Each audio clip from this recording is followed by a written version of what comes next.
do have 6 public hearings on, so if any of the applicants are requesting a continuance, let us know first before we get started. In the interim, first of all, our first matter on the agenda is the approval of the July 21st, 2014 minutes. Any of the planning board members have any comments on those or approval? Mr. Chairman, I'll make a motion to approve the planning board minutes of July 21st, 2014. Motion's made. Do we have a second? Second. All in favor, say aye. Aye. Any opposition? Hearing none, chair votes yes. The minutes are approved. The next matter we have is a special permit for 491, 493 Concord Street. That was before us for a public hearing 2 weeks ago, and it was continued to tonight's meeting. We did receive a letter from the applicant requesting that the matter be withdrawn without prejudice. Any of the board members have any questions on that? Or do you want to allow them to withdraw? Mr. Chairman, I'll make a motion to allow the petitioner to withdraw the application without prejudice. I'll second that. Sure. Go ahead. Are they just pulling out, or are they? What they have to do, they have to come back and refile. If it's without prejudice, They gotta refile, yeah, yeah. the time frame wouldn't hit them. If we said no, they have to wait 2 years. All right, I'll second the motion. Okay? So all in favor, say aye. Aye. That matter's been withdrawn. Chair votes yes. Okay. The next matter, we have a rezone petition, 177 Adams Street. A public hearing will be held here. All interested persons relative to the proposed zoning amendment to extend the urban mixed-use zone district to include the parcel located at the above address, which currently lies in the urban multifamily zoning district. We did receive a letter from legal department and also a letter from the city manager indicating that this matter is in accordance with the acre urban revitalization and development plan, and they're requesting that Adams Street, which is city-owned, be changed from urban multifamily to urban mixed-use zone. The city owns the Adams Street parcel and is relatively small, contains 2,733 square feet of land, and is proposed to be used for part of redevelopment of the mixed-use building on 214 Broadway. The parcel currently vacant and is proposed for use for parking for commercial and residential users, as well as necessary commercial activities, including placement of a trash receptacle. The proposed zoning change will facilitate the sale of the city-owned property in furtherance of the acre plan vision and will maintain desirable uses on the site that complement the neighborhood character. The UMU zone designated will foster the continuous operation and success of the business and residential property. The law department has prepared the necessary zone amendment. This matter was referred to us after going to the city council, and this is signed and sent to us by city manager Kevin Murphy. Is anyone here to speak in regards to the zoning change? Chairman, members of the planning board, my name is Craig Thomas. I'm the urban renewal project manager here in the city of Lowell. I prepared a relatively brief presentation to discuss 177 Adams Street.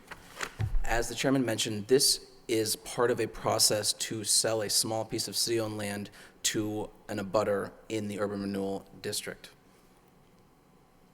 So you see here on the plan where the red dot is in this small paved area, this is 177 Adams Street. It's the area behind a building here known by many addresses, but typically known by 204 Broadway, which is the Olympus Bakery and an attached residential structure.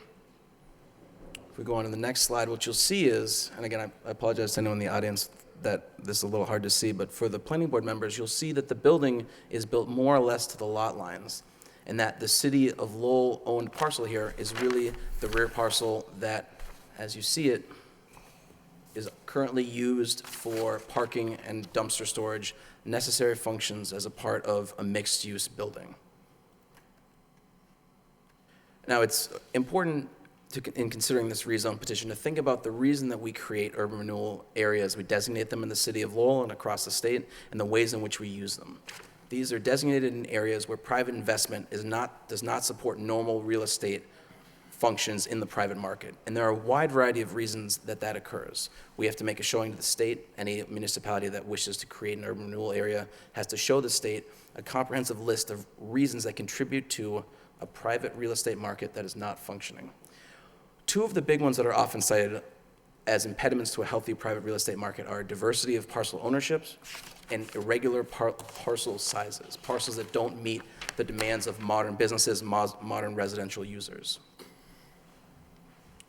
You'll also note in the acre plan, we've proposed in this area to have a rehab structure to maintain the existing mixed-use building. This is also a little bit hard to see if you're farther away, but again, the acre plan has proposed that this will remain a mixed-use building with a business that operates as well as residential units that operate that continue.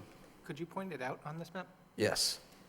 It is, where's my pointer? It's this right here. All right.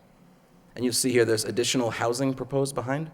And if we go, well, no, I won't go back, but I can try and show you, if you want to see how the final plan relates to what we have on the ground here. There's the existing building that's proposed to be reused in its current form as a mixed-use commercial residential structure with parking to support those uses, as well as housing behind. And the city also owns additional parcels behind 177 Adams that will be sold at some point under the appropriate market conditions for housing development.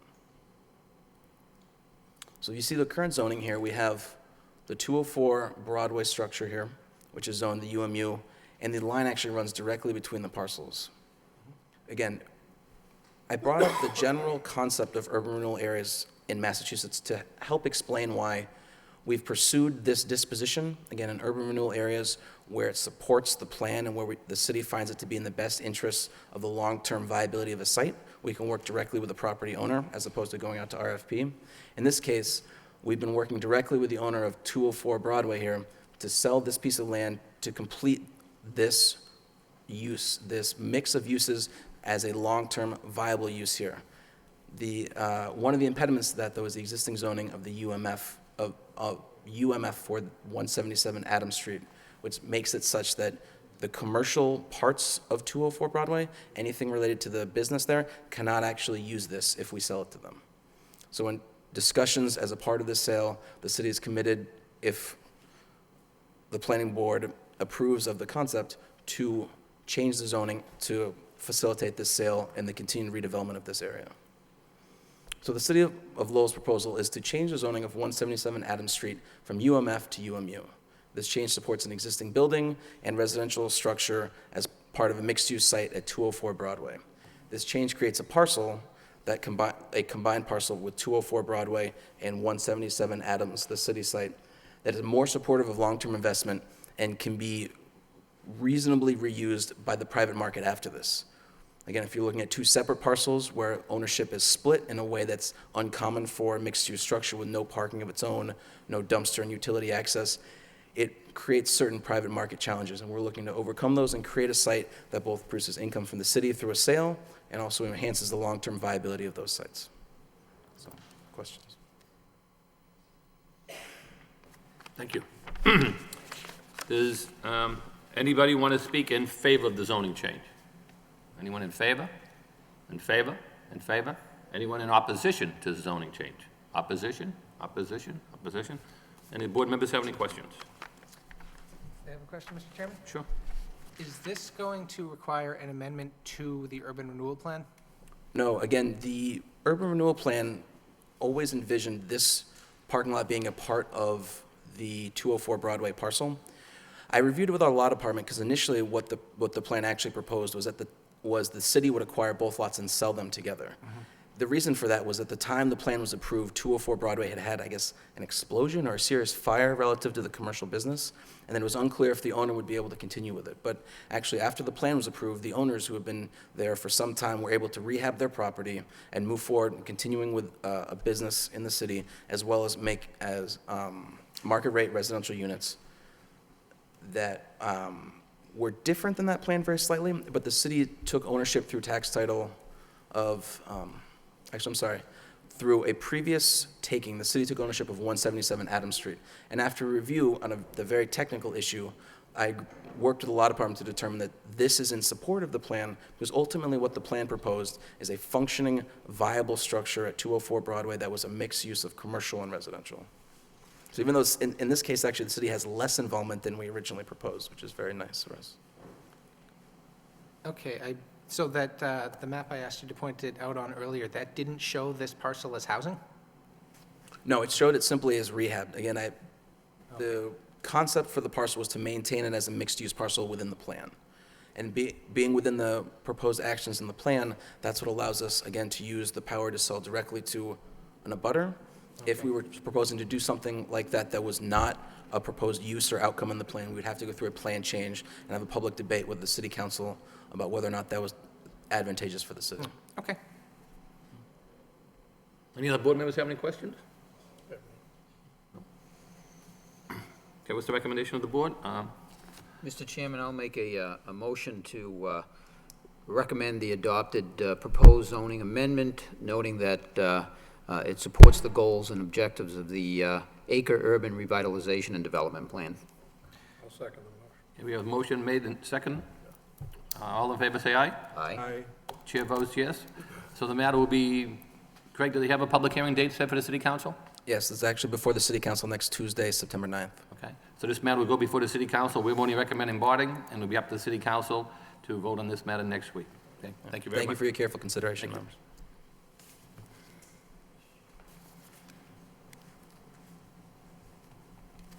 Next public hearing we have on the agenda is a special permit for 246.1 Market Street. The Lowell Planning Board will hold a public hearing to hear all interested parties relative to an application by Boot Mill seeking special permit approval for a redevelopment located at the above address.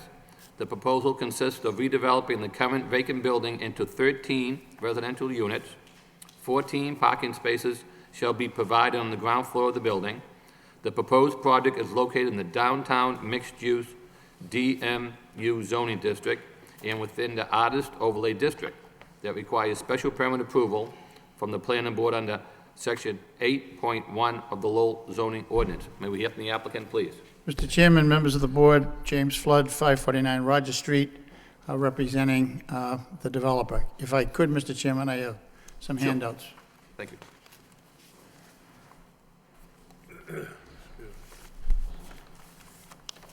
Thank you, Counselor.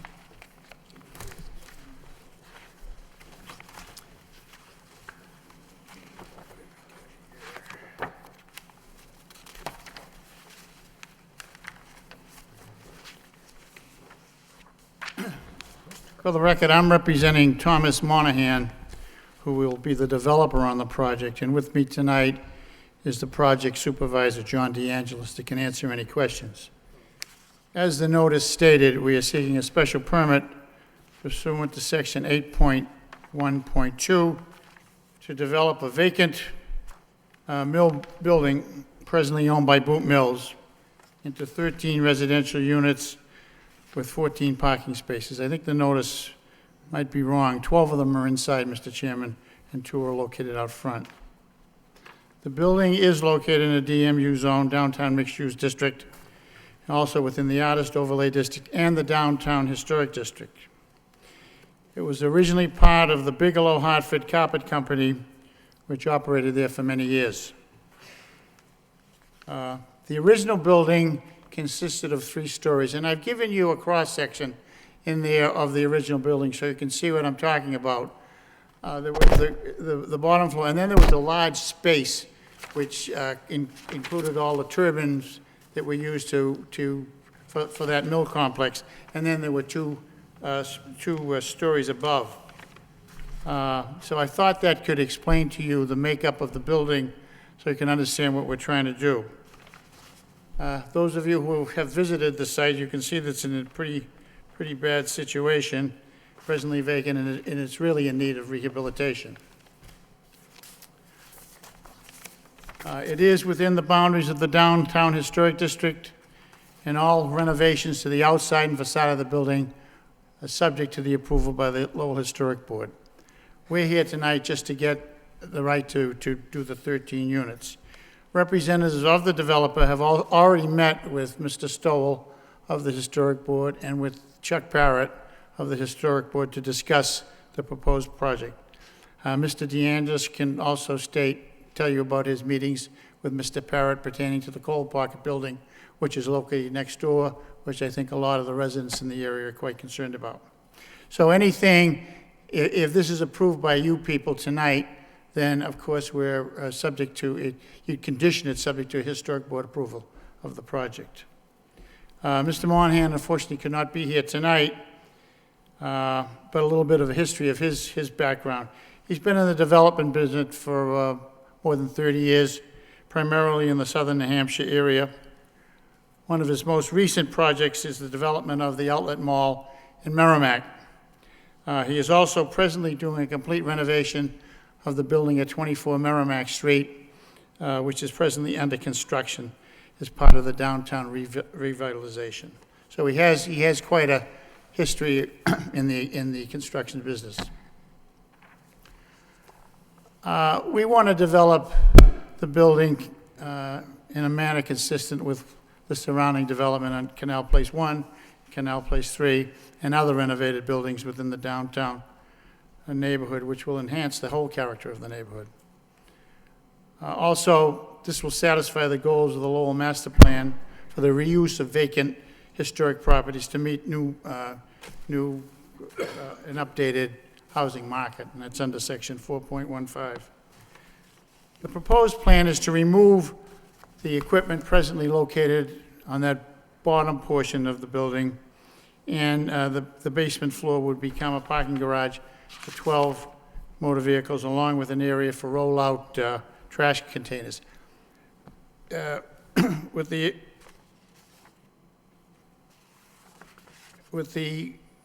Once that is done, then we build a second floor, which we'll have to put a new ceiling in, which we propose to put in 3 units. Then another ceiling for the third floor, which we're proposing 4 units. And because of the ceiling height of the 4th floor, we're also proposing some mezzanine portions of those units on the 3rd floor. I've given you a new plan of the units that you have, that shows these mezzanine areas, but that's what we'd like to do. Both the existing 4th and 5th floors will each have 3 residential units. A new elevator will also be installed in the rear of the building, which will be used to access the units. And I know there was some concern by one of the Canal Place buildings about the use of the freight elevator, but we're going to put in our own elevator, which we will use. As to staff comments, Historic Board approval, I've always stated that we've met with them, and any approval would be subject to that. Handicap spaces, we've redone the plan to show that handicap space now conforms with the requirements. Parking spaces, we put the dimensions into those parking spaces, and they all conform to zoning. Right-of-way, I've enclosed a copy of a right-of-way agreement. I think it was in 1959 it was signed, along with a plan that went along with it. It shows the right-of-way in from Market Street of all these mill projects. And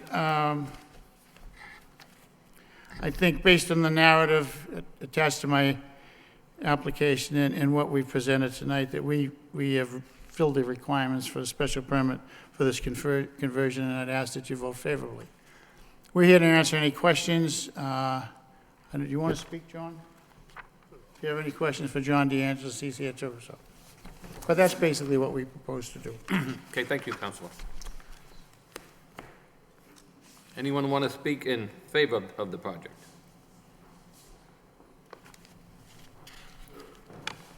You state your name and address for record, please? Certainly, Mr. Chairman, members of the board. My name is Scott Erickson. I'm from the law firm of Perkins and Ansel. We represent Canal Place 1 condominium.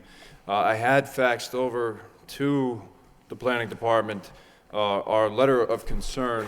I stood up when you asked if we are in favor. I think that generally speaking, the Canal Place condominium 1 is in favor of the proper redevelopment of this area. As my brother, Mr. Flood, said, we think that the area is in desperate need of work. Indeed, many of our concerns are how to address the coal pocket building. As this board may be aware, there is presently, for lack of a better word, staging in place to prevent, falling debris from being a problem to vehicular and pedestrian traffic. If I may, I would like to pass these out. I have copies. Absolutely, Council. Yeah. Sure. So this is, Is this the handout that we got today from staff? it is, yes. Okay. Yeah, we just got it tonight, Councilor. Thank you. Yeah, okay. It's always good to have it.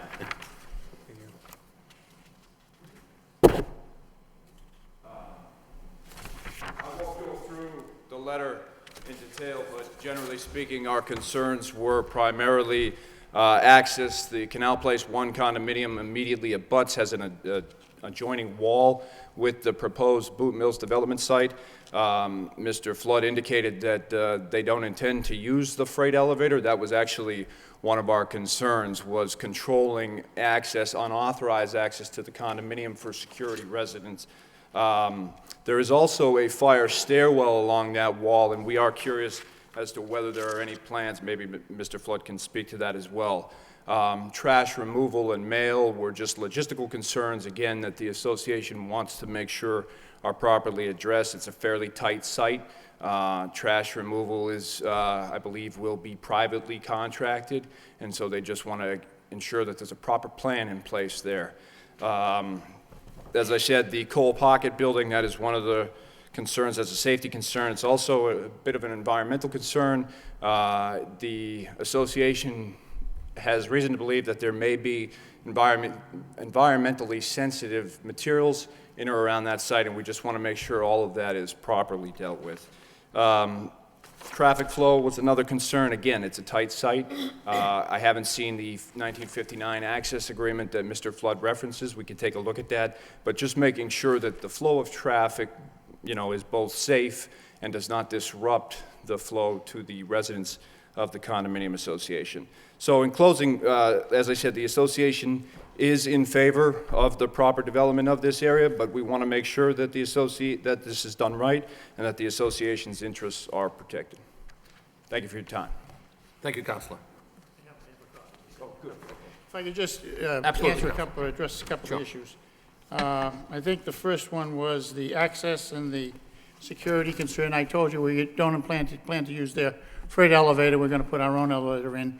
As far as the stairs are concerned, those stairs are in our building. You people have an easement to use them. So we would be using that as a second means of egress to the building. Coal Pocket building, well, that's done. Once this is done, that would be the next step. There's nothing we can do now because we don't own it, but John DeAngelis has met with Chuck Parrott of the Lowell Historic Board to discuss securing the top of the building. I guess there's some bricks that, they have the screening down below to stop bricks from falling. So once we acquire the property, he's made a commitment to Chuck Parrott that he'd go up and he's going to secure the top of the building so that fencing can be removed. So that's going to be done.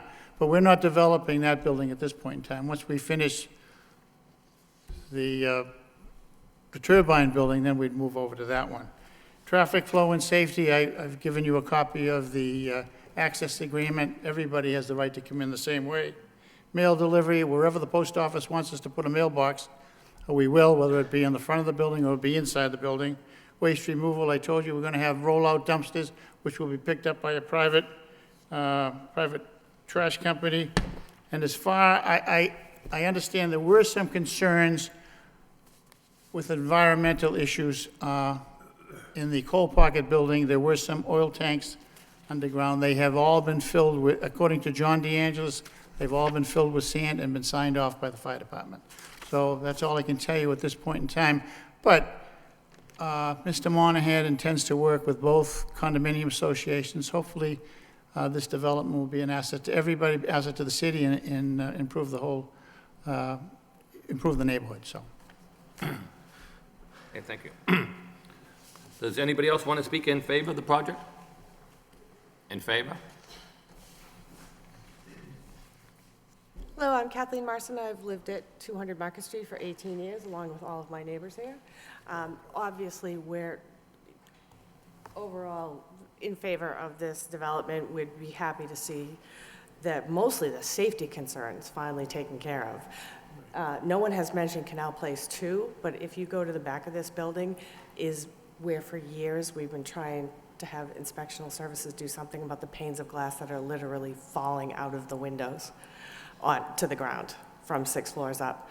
So overall, and I'm going to just hand this to Mr. Flood, the basic issues that we have concerns about are the safety in the roadway.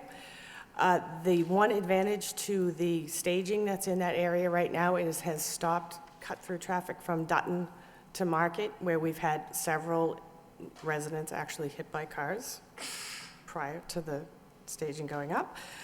So if there was a passive way to stop that cut-through traffic, that would be great, and everyone would still have access. Trash is another issue.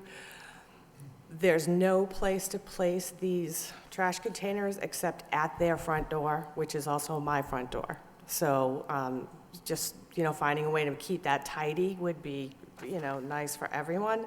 And notifications, I know that there's a lot of other boards, and I don't know what the specific requirements are by the city to notify the 3 condo associations that abut this. Canal Place 1 is the only touching abutter, but we'd like to be notified or to have the developer notify us for the subsequent board meetings. And I think the only other thing that I wanted to say is, yeah, I guess that's it. Thank you very much. Thank you. Anybody else like to speak in favor? Hi, my name is James Wild, and I'm a resident at Canal Place 1. I'm on the top floor of Canal Place 1, and my view is directly on the roof of the turbine building. So I'm generally in favor of it, but my question to John DeAngelis and the attorneys is there any plan for the roof there? Is there any plan to put up any structure on the roof that would increase the height or affect the view? Thanks. In answer to that question, there's no plans for anything to be done on the roof. It's going to stay the way it is.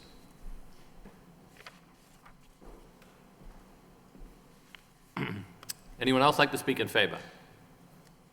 In favor? In favor? Hearing none, that portion will close. And anybody in opposition? Anybody in opposition? In opposition? In opposition? At this time, I'll turn it over to any of the board members have any questions.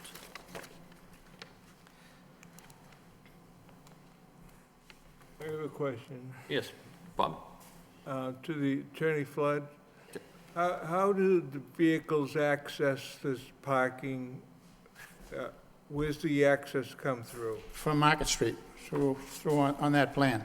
Okay, and there's none, it's been shut off for the Dutton Street parking My lot? understanding, but I haven't completely researched that side.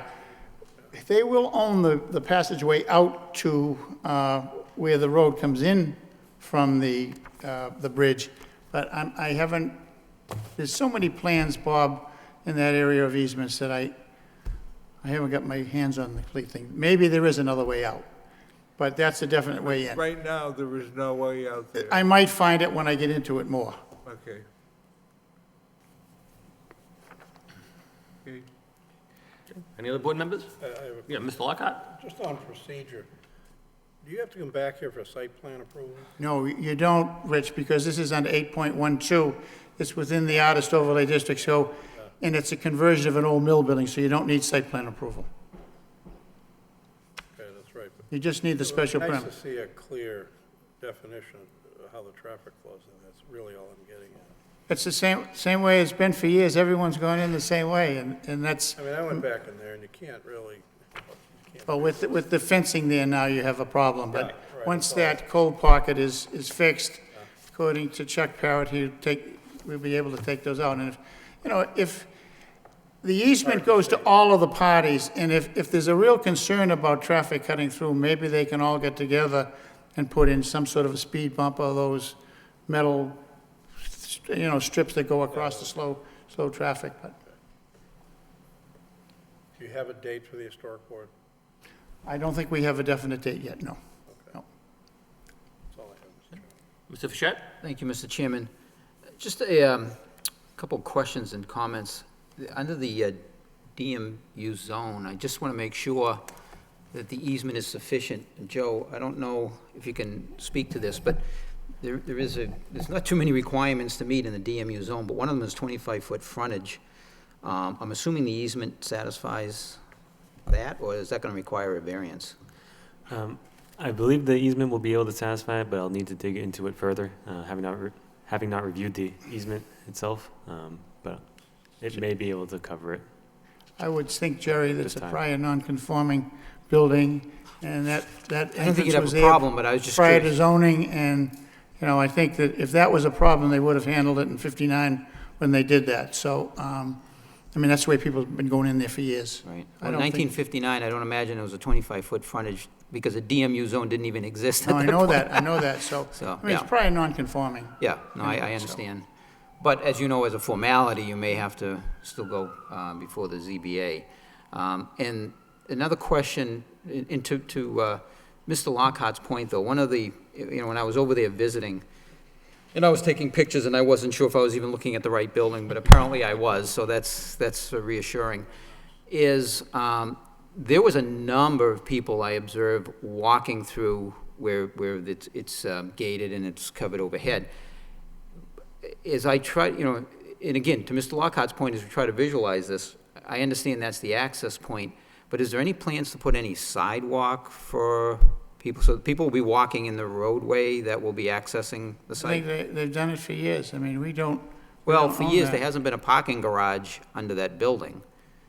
I No, mean, but there that's are my- other, there are other parking areas within there, and just before it, there's a parking lot. Right. I mean, we only have easement rights over it, we don't have, we don't own that. Yeah, you don't own that, yeah. I mean, if it's a problem of parking, I suppose, if you didn't want them to park in the building, which I think is a good idea, it's close enough to the garage to enter an agreement with the city if you had to, but Right. I think this is a better use for that basement floor. So who would control, you know, to enforce, to make sure that there's no parking within the access alley or roadway? Oh, sure. We can post signs, sure. Post signs in there to make sure that, Yeah, I mean, you want it open. Once that fencing's out, you want it open, yeah. right, right. I mean, I think there should be some signage relative to no parking along there. I think that's in order to keep that as free as possible, rather than have people having to dodge in and out of. I'll tell you, when I went down there myself to look at it, and I met Mr. DeAngelis down there, I didn't have a sticker. Right. And I saw the sign, Christopher's Towing, and I was told that I watch my car or it would be gone. So I guess they control it pretty good. They control the no parking down there pretty good.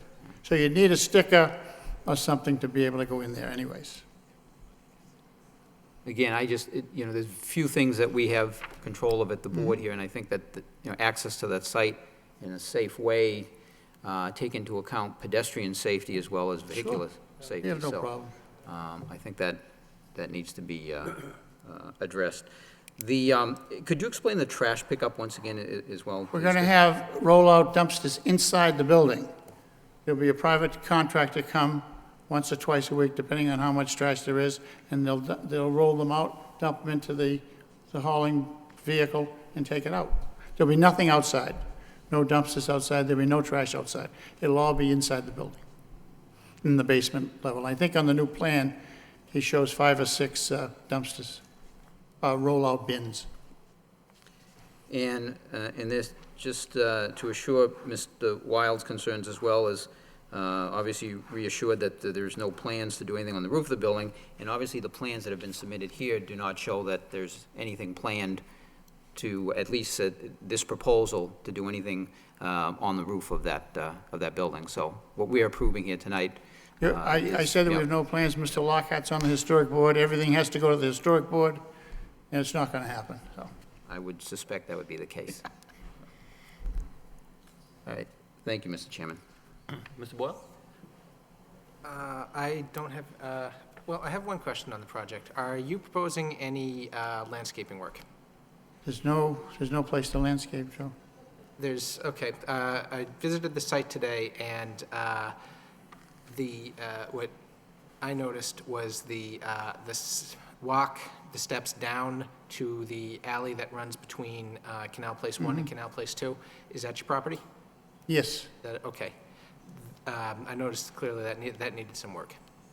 Well, I mean, I think that would be within the jurisdiction of the Historic Board anyway, so we'll be willing to work with the Historic Board for landscaping if at all possible. Yeah, that was my next question about historic board jurisdiction. Landscaping is within the board's purview? Yeah, typically, we don't get into great detail, but we have that ability to do that, sure. Yes, Right. If it Okay. enhances they do that.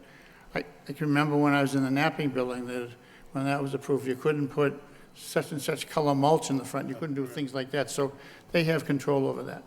Okay. Okay. Any other questions from the board members? No. I have no further questions.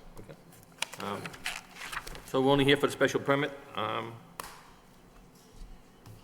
obviously, in your narrative, you indicated that the building was over 60 years old, which we have to have for the 8.1, and other reasons for the building to be built. Okay. But I think you can look at that plan on the inside of the building, and if you read the date, Yeah. it's like 1902 or something on the bottom. So there's no question it's been there for more than 60 years. And I know it was in your narrative anyways to meet the criteria, so thank you for that. Okay, so what's the wish of the body?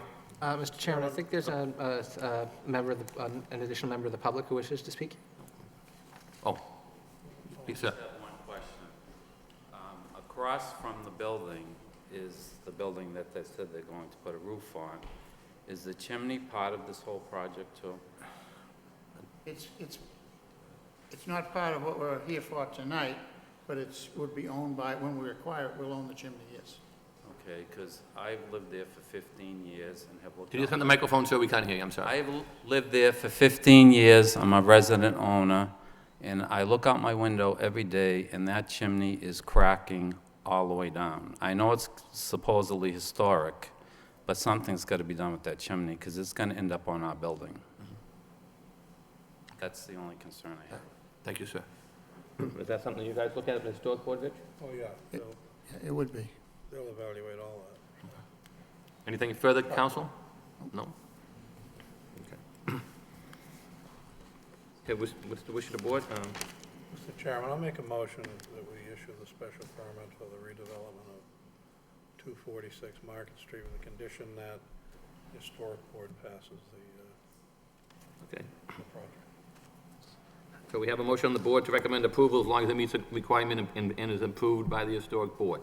Mr. Chairman, if the maker of the motion would not mind to just add to that satisfactory review of the access easement by the city's law department, I think that's good. would be appropriate, and is also is to also have no parking on the access road to the site from the existing parking area.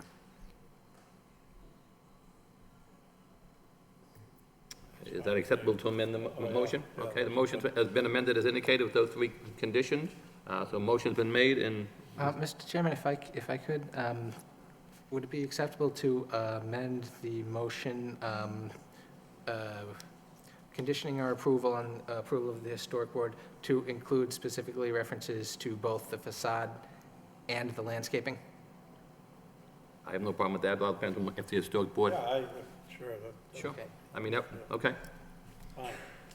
All right, so that's agreed to by the maker of the motion, so as amended, I'll second that, Mr. Chairman. motion is made and second, all in favor? Aye. Any opposition? Hearing none, chair votes yes.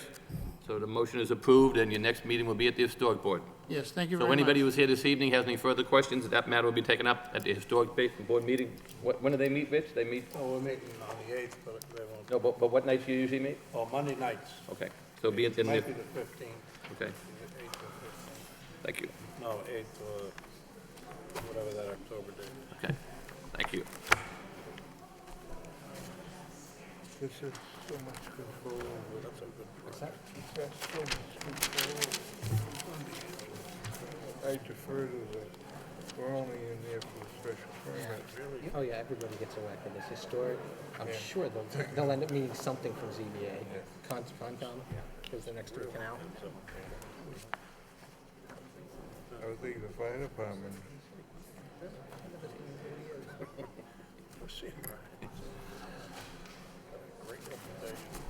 Okay, moving along, the next matter we have is a site plan and a special permit for 1400 Gorham Street.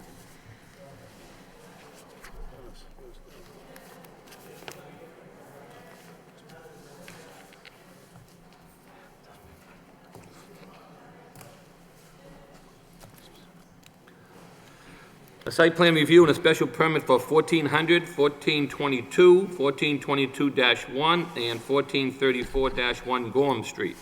The Lowell Planning Board will hold a public hearing to hear all interested persons relative to an application by 1400 Motors LLC seeking site plan review and special permit approval for a residential development located at the above address. The proposal consists of construction of 47 residential units with access to the site coming from Gorham Street via 2 driveways. The applicant is seeking site plan review under section 11.4 of the Lowell zoning ordinance and special permit under Article 12 of the Lowell zoning ordinance, section 11.3.2. The parcel in total comprises of approximately 143,955 square feet of land and are located in the suburban mixed-use zoning district. May we hear from the applicant, please? Mr. Chairman, members of the board, James Flood, 549 Rogers Street, Lowell, representing Lexington Development Group LLC. Excuse me. You want to set up, Brian? Where do you want him to set up? How about right over there? Yeah, to the end there, the council chair, that way I think the whole audience can see, if you don't mind, over by the radiators. Thank you. That should do it, that way we can also see you.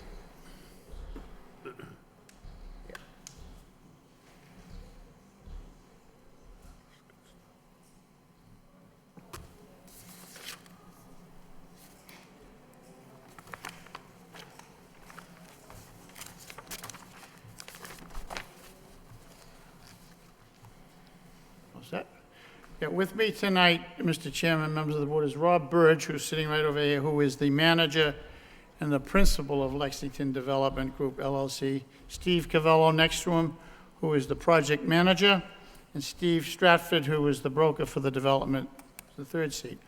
Also with me is Brian Gaudreau of Hancock Associates, the engineer, and Katie Enright, and also Mr. Costello, Andy Costello from 1400 Motors.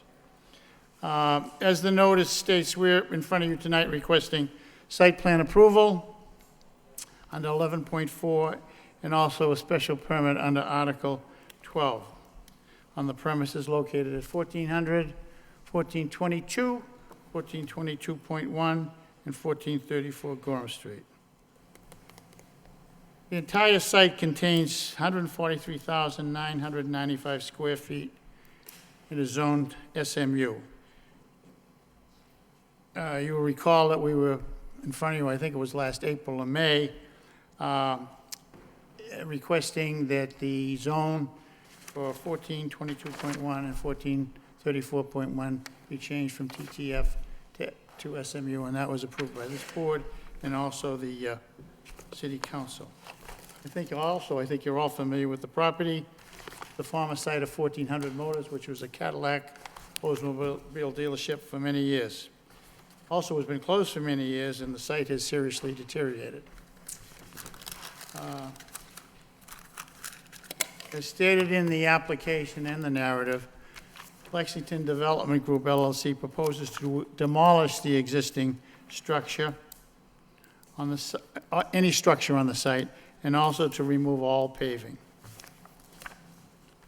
The development calls for the construction of 47 residential units as a condominium.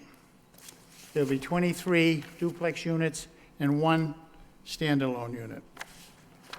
And the project will be served by 2 private roadways accessing off Gorham Street as shown on the plan.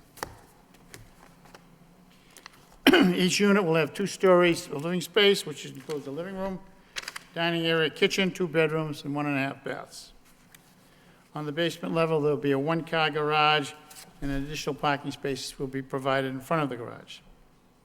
We're also providing on the site, and Brian can show you when he goes up there, 17 additional visitor spaces. Plan also provides for 13 light poles throughout the development to light the roadways, plus quite a bit of landscaping. Lexington Development Group LLC is in the landscaping business, so he has provided a pretty detailed landscaping plan to do the development. As I also stated in my narrative, the design of the project is very similar to the River's Edge project that abuts the site on the east. Back in May, when I appeared before the city council, there were, I think, 29 duplex units already built in River's Edge, and there was plans for another 27. So we're trying to keep it similar with the duplex units. And it's not a departure from the surrounding neighborhood.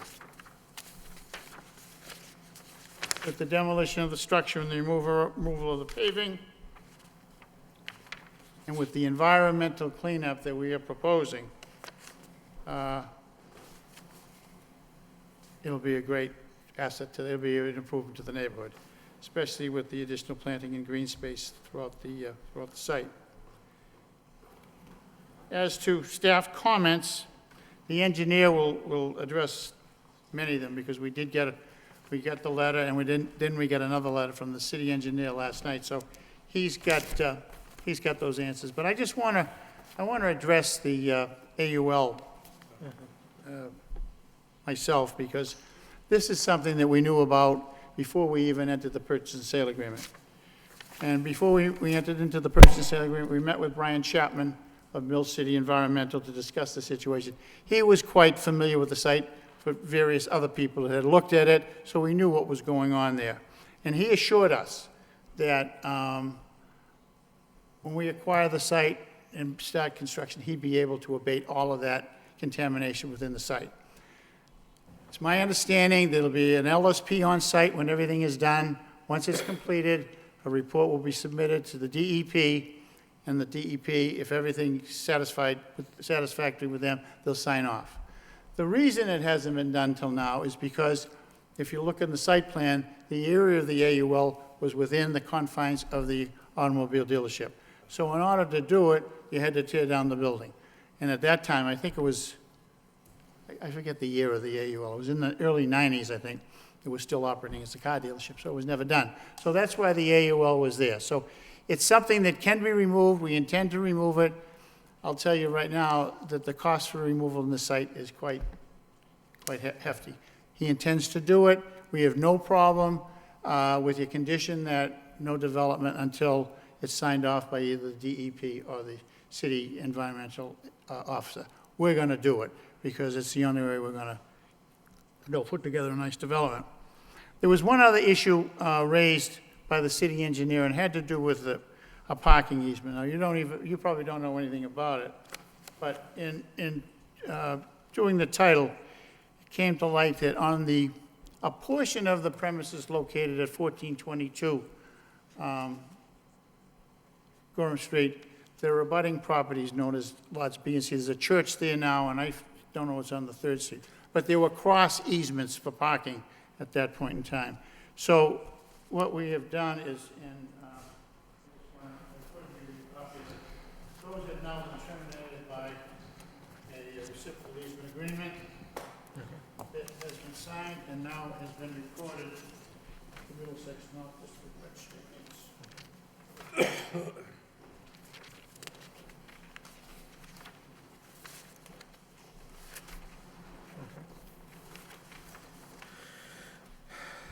So that's my story. I'm now going to turn it over to the engineers. They can explain the project. They can discuss staff comments and the engineer's comments, and we're here to answer any questions. And Rob's here to answer any questions you might have. Good evening, everyone. Katie Unright with Hancock Associates. I'm here tonight to talk to you a little bit about the engineering on the project and also talk to you about some of the comments that we've received. What Brian's handing out to you tonight is our responses to the comments and some exhibits that help explain the comments a little bit better.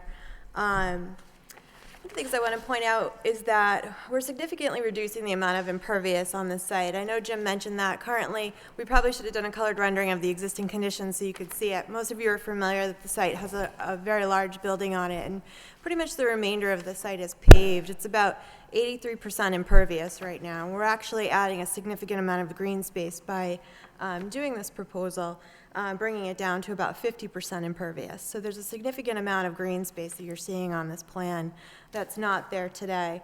As Jim mentioned, it does also fit nicely into the neighborhood as far as the neighborhood being mostly residential in nature.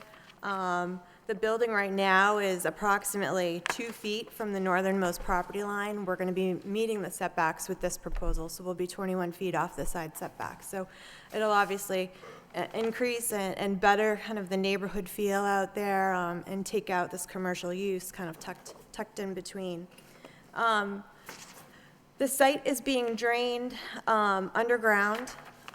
Essentially what we're doing is we're meeting stormwater management standards with recharge on site, so we're significantly decreasing the amount of runoff off the site. Currently, most of the site drains through the River's Edge subdivision. There's a catch basin on our site that actually collects a significant amount of water in the back parking lot that actually connects to the River's Edge drainage system that goes out to a wetland eventually near 495. We are minimizing the flow to that by about 2/3 what exists there today. So we're meeting our pre to post development flow there. We're also reducing the volume pretty significantly. We're also cleaning the water that goes there now, which everything on site basically goes through a single catch basin right now with no TSS removal, no cleaning whatsoever. The site is being captured by deep sump-putted catch basins that run, most of them run through an infiltrator area that's in one of the green spaces in the center of the project, and that will clean the water and overflow through the back property, through the same pipe that discharges through River's Edge currently.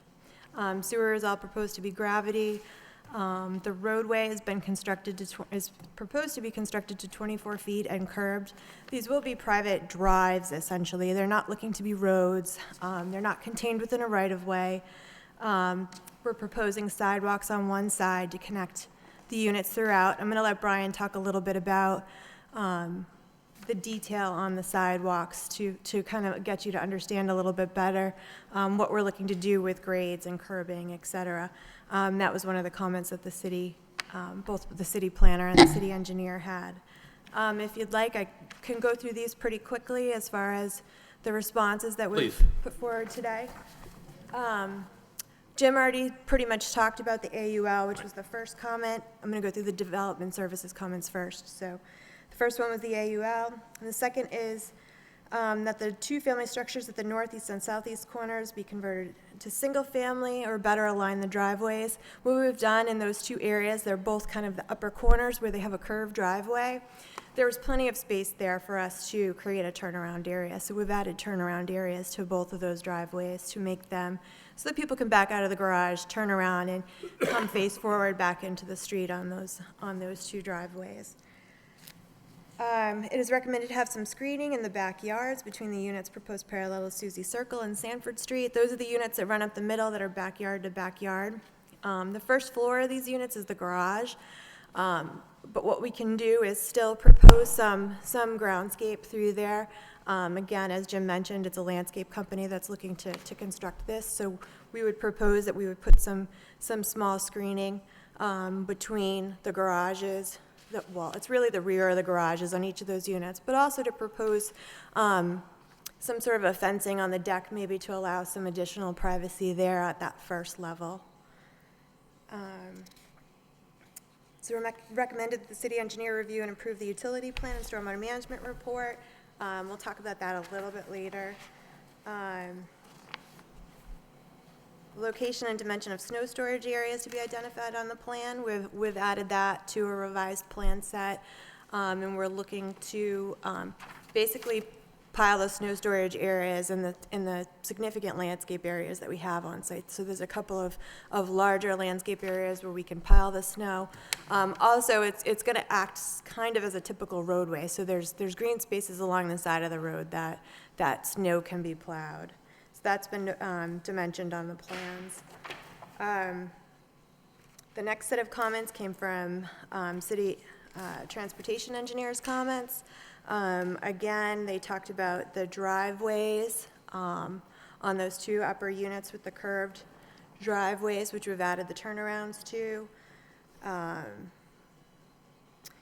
The sidewalks, I'm going to let Brian talk a little bit about that when I'm done to kind of explain to you why the sidewalks are configured the way they are.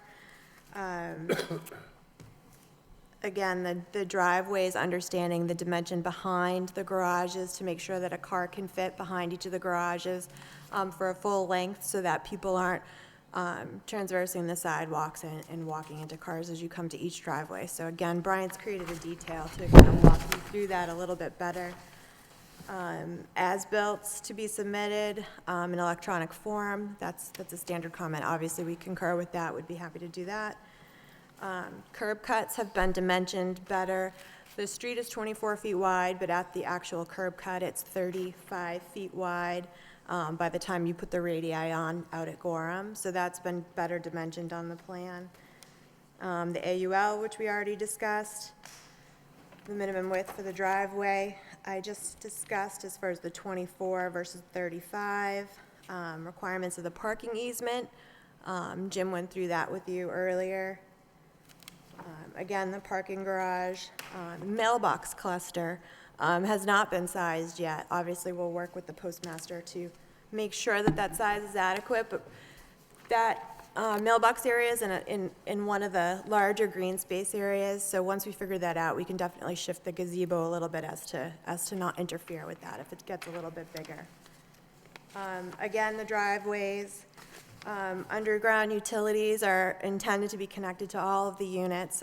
We show a typical detail as to not really busy up the plan, but construction details will be added to each of the units as we move further along in the project.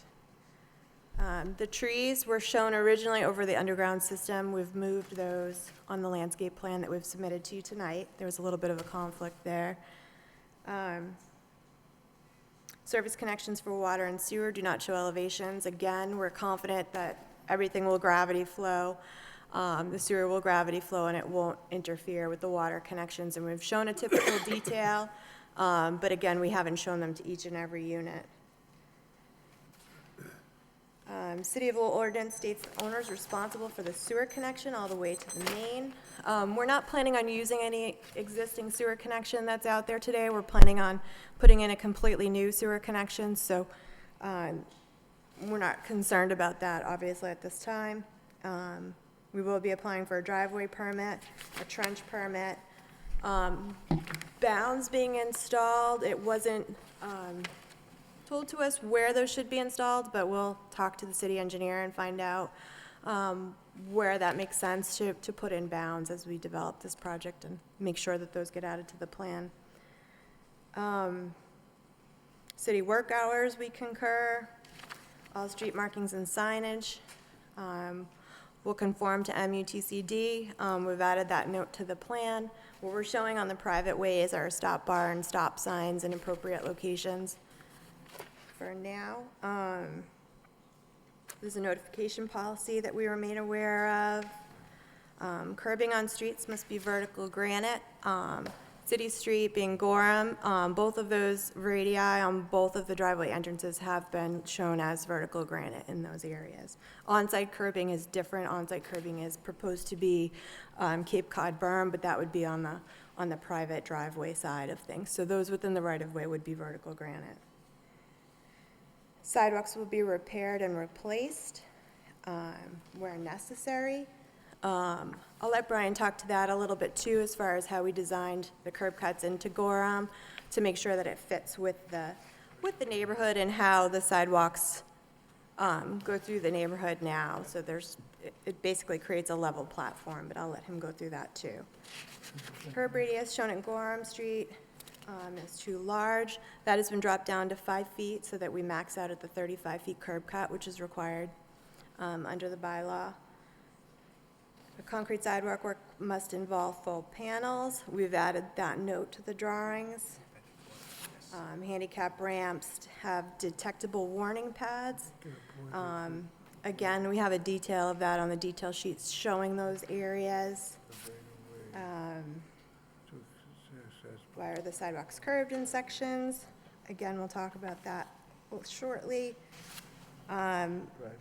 Stormwater section, are you guys following me? Are you at the same, do you know where I am? I'm following you. I'm going really fast, but Okay. please stop me if I'm going too fast. Stormwater section, contact name, submitted to engineering for stormwater operations and maintenance. That is part of our report.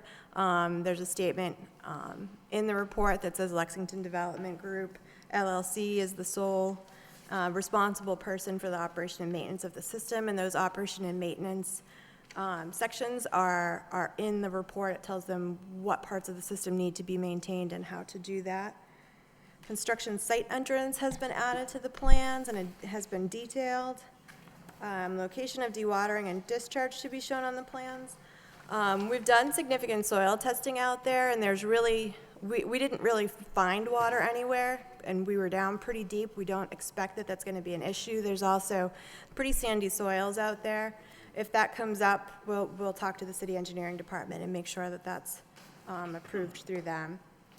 Erosion control, there's a silt fence that we have installed basically at the property line surrounding the whole site as to protect the abutters from any kind of erosion and sedimentation during a storm event. In our data report, we also talk about an erosion and sedimentation control plan, which outlines that things need to be kept on site, they need to be kept up, maintained, they need to be reviewed after storm events, et cetera. Where the site is over an acre, we will be required to file a NIPD's permit. The two streets are shown with catch basins only at each end.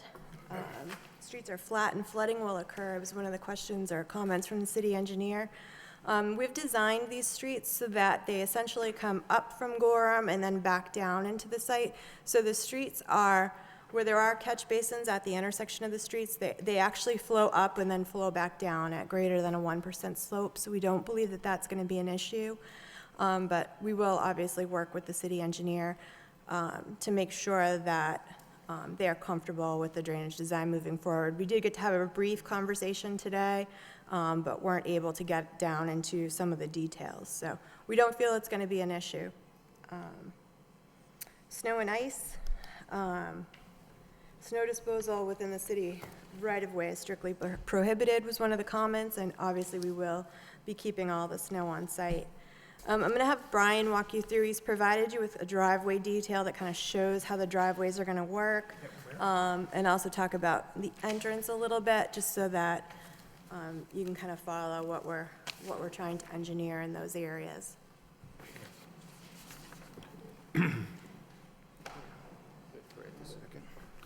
Good evening, Mr. Chair, gentlemen of the board. My name is Brian Goodrow with Hancock Associates, and outside of all the items that Katie detailed, there seemed to be a little bit of a recurring theme regarding concern about driveways and sidewalks.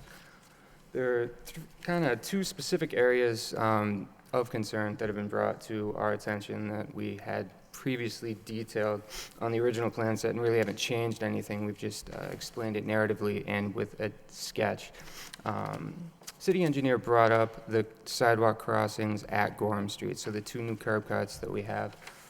She was requesting that handicap ramps be installed. And what we did is we designed a raised kind of driveway entrance, not unlike every other driveway on Gorham Street, where the sidewalk is 6 feet wide, it stays continuous, and then at the entrance of the driveway, the 6-inch reveal is gained in a 2-foot section that leaves the sidewalk completely flat all the way across it. So we're not proposing tip downs inside the right-of-way because we're maintaining raised crossings at both of those curb cuts. They're just like all the adjacent properties.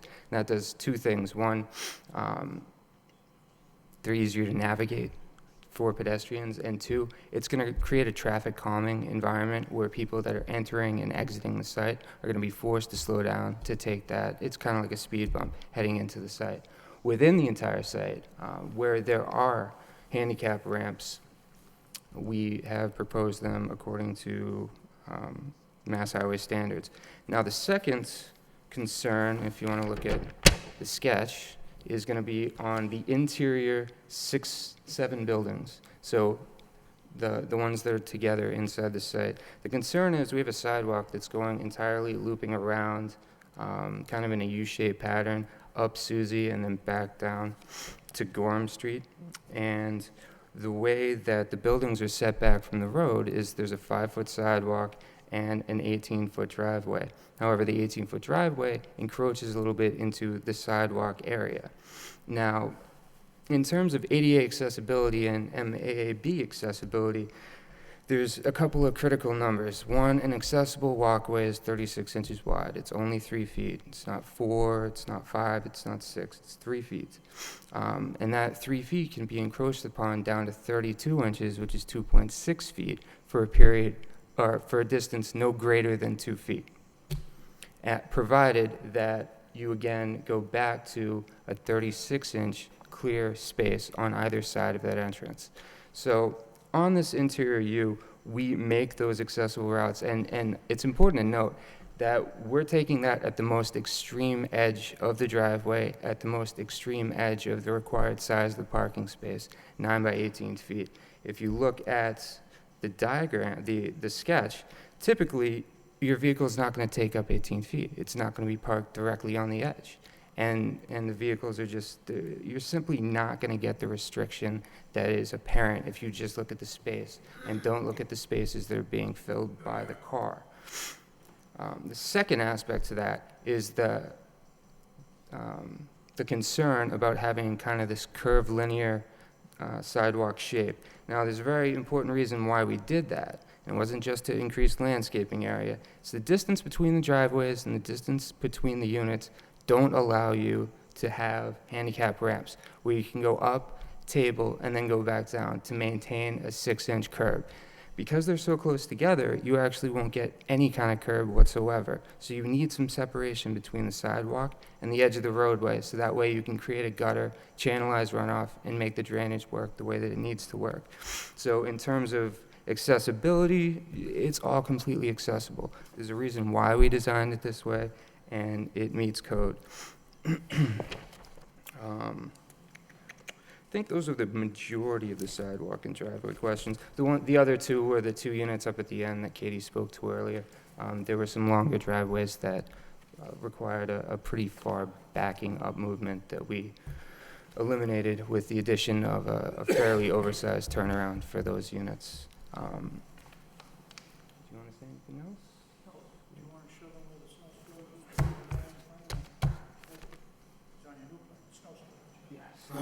Snow storage.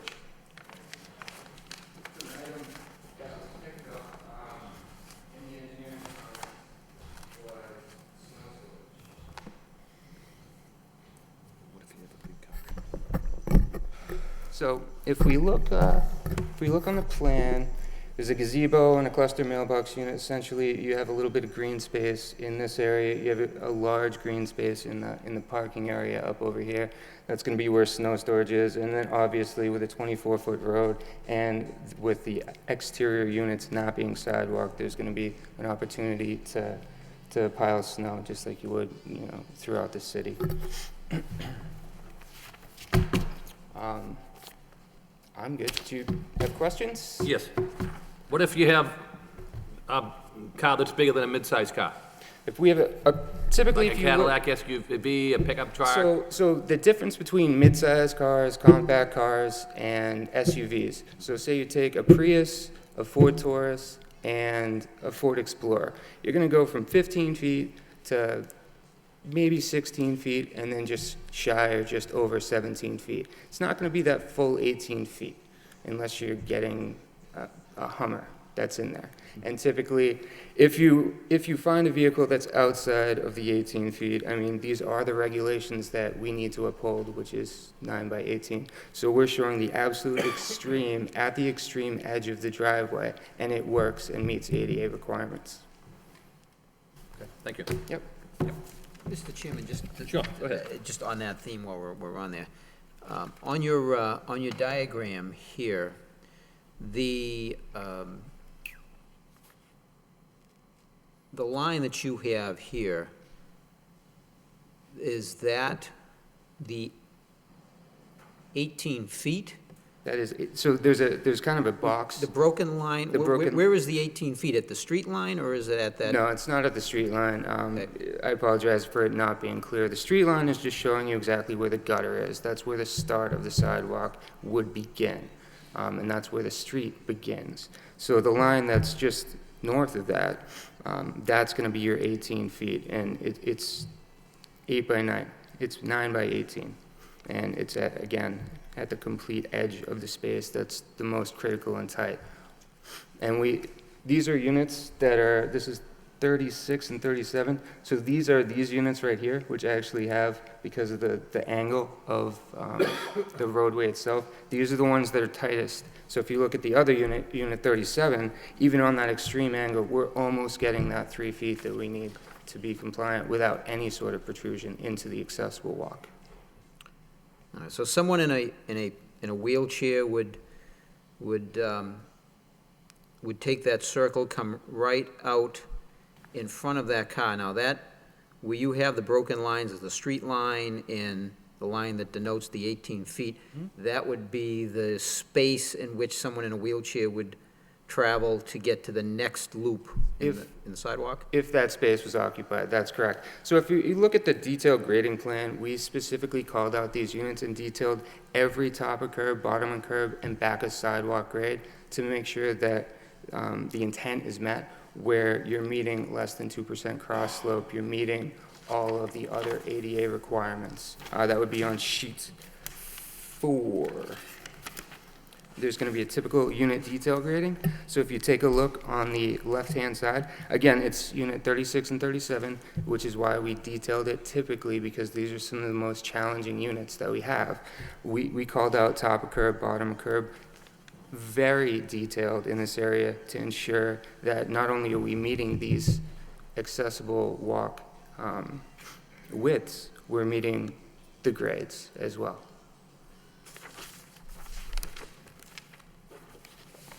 Okay. Thank you, Mr. Chairman. Thank you. Anything further on that, Terry, no? Do you have anything further? I'm sorry. No, I'm good. Okay. If you guys good. All right. I have a question. Sure. Mr. Maravich has a question for I you? don't want to belabor this sidewalk thing, but the area between the 18-foot dotted line and the street dotted line, is that sloped?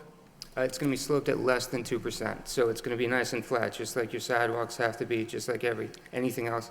And again, that's why I was just referenced sheet 5, where we showed the typical unit, these actual units being graded out, real world, how you would need to do them to make sure that we hit all of the numbers that we need to. Okay, is this a condo or a rental? These are, Condos. Condos? Condos, yeah. So the owner of one of these condos owns a 4-door pickup truck that's going to be longer than a mid-sized car, and he parks right to the street line. So what happens to the wheelchair-bound person? so They regardless. have to send him out into the street? So regardless, if we were to set the 18 by 9 space back 2 feet to make the sidewalk 5 feet, if he parked at the curb line, he's parked on the sidewalk. So regardless if it was this community or one of the other communities or another house anywhere in Lowell, I mean, he's parking on the sidewalk, so he wouldn't be able to do that. Okay, but is that area going to be striped or something to indicate sidewalk? That could be a consideration. Or a change of pavement type? We might be able to texture the pavement or do something to make sure you can see the continuous stripe People have to across the understand driveway. That is part of the sidewalk and not the driveway. To address that point, Bob, I think that if there's a concern about trucks or something blocking the sidewalk, then we could have rules and regulations that if they're violating, then they're going to be fined by the condominium association. Yeah.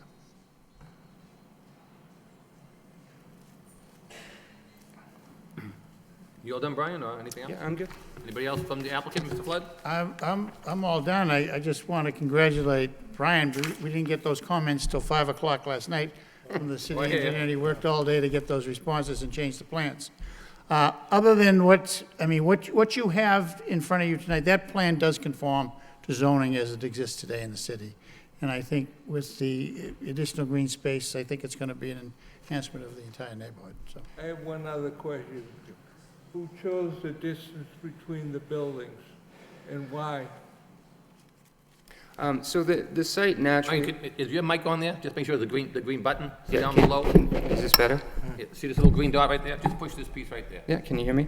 Yeah, that way they pick it up at home, think we're just talking to ourselves. Okay, so the way the site laid itself out essentially dictates how far the units are. I mean, we're respecting very large side yards all the way along. We're respecting the front yards along both of the streets, and we're required to have a 24-foot driveway. In this zoning district, we need the 18 feet of driveway. The units with the decks, I mean, it's more how the site laid itself out. If you look at the community, you can kind of see up here in the River's Edge community, their distance between the units are not much different than what we have here. I'm just concerned that the buildings may be too close to each other. I mean, I have a driveway between my house and my neighbor's house, and I can hear every conversation that's going on in that house if my windows are open and theirs are. Where's the privacy? I think that's a marketing issue that we would be faced, Bob, if it was built. I mean, I think that because of the additional expenses, based on our meetings with Brian Chapman, before we even entered a purchase and sale agreement, it was subject to getting a minimum of these number of units because of the additional cost. So without those units, the money's not there to do the And this project. conforms to zoning. Yeah, it conforms to zoning in every respect, but there's going to be, the removal of the contamination is going to be in the hundreds of thousands of dollars to do that. And I think it's to benefit everybody, so. Okay, thank you. At this point in time, does anybody from the public want to be heard in favor of the project? Anybody here want to speak in favor? In favor? Oh, sure, come at the microphone and state your name and address, please, sir. Joe Danino, I'm a resident of River's Edge. Two questions, one's more of a follow-up. The first question is about the deconstruction and demolition of the current site. What is the current plan on that? Is there going to be any kind of noise level control, or is it just going to be done kind of at will and it gets done as it gets done?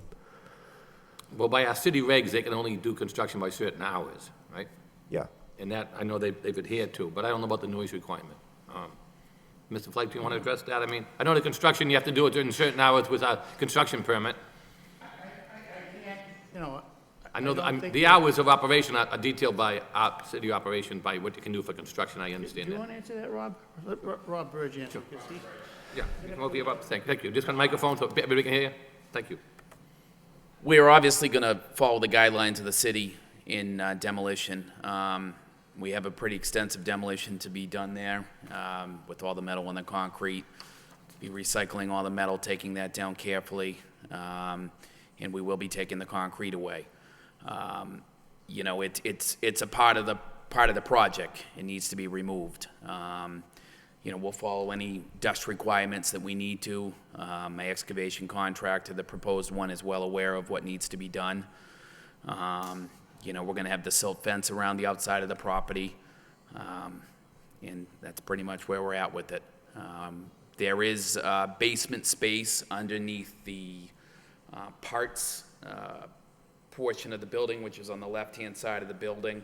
That area, we're going to leave a lot of the fill. There's a lot of fill in the middle of the parking lot. If you look at the contour, we can use a lot of that fill and keep it on site. So a lot of that stuff's going to be reutilized. We have thousands of yards of contaminated soil that need to be removed out of there. My removal is upwards of $300,000 to $400,000. And that's where I'm at with the numbers. I know I'm getting a little sidelined here, but people have questioned, you know, the space between the units and so on. In order for me to make this project feasible, I have to get the 47 units in there. That soil is under the ground, those contaminants are there, it hasn't been addressed. It wasn't addressed by the current owner for a good reason. The building was a structure, and it's there. The building is in complete disarray out there now. There's ongoing dumping, graffiti, vandalism. It's out of control. There's cars parked out there, and the biggest portion of that property, the unknown, is what's sitting under that soil. I'm going to completely clean all of that up by current guidelines. And we will adhere to all the town, city standards as far as noise control, working, and so on. Our goal is to create a beautiful complex out there, beautifully landscaped, and continue with it from there. Joe, what was your second question? If you could.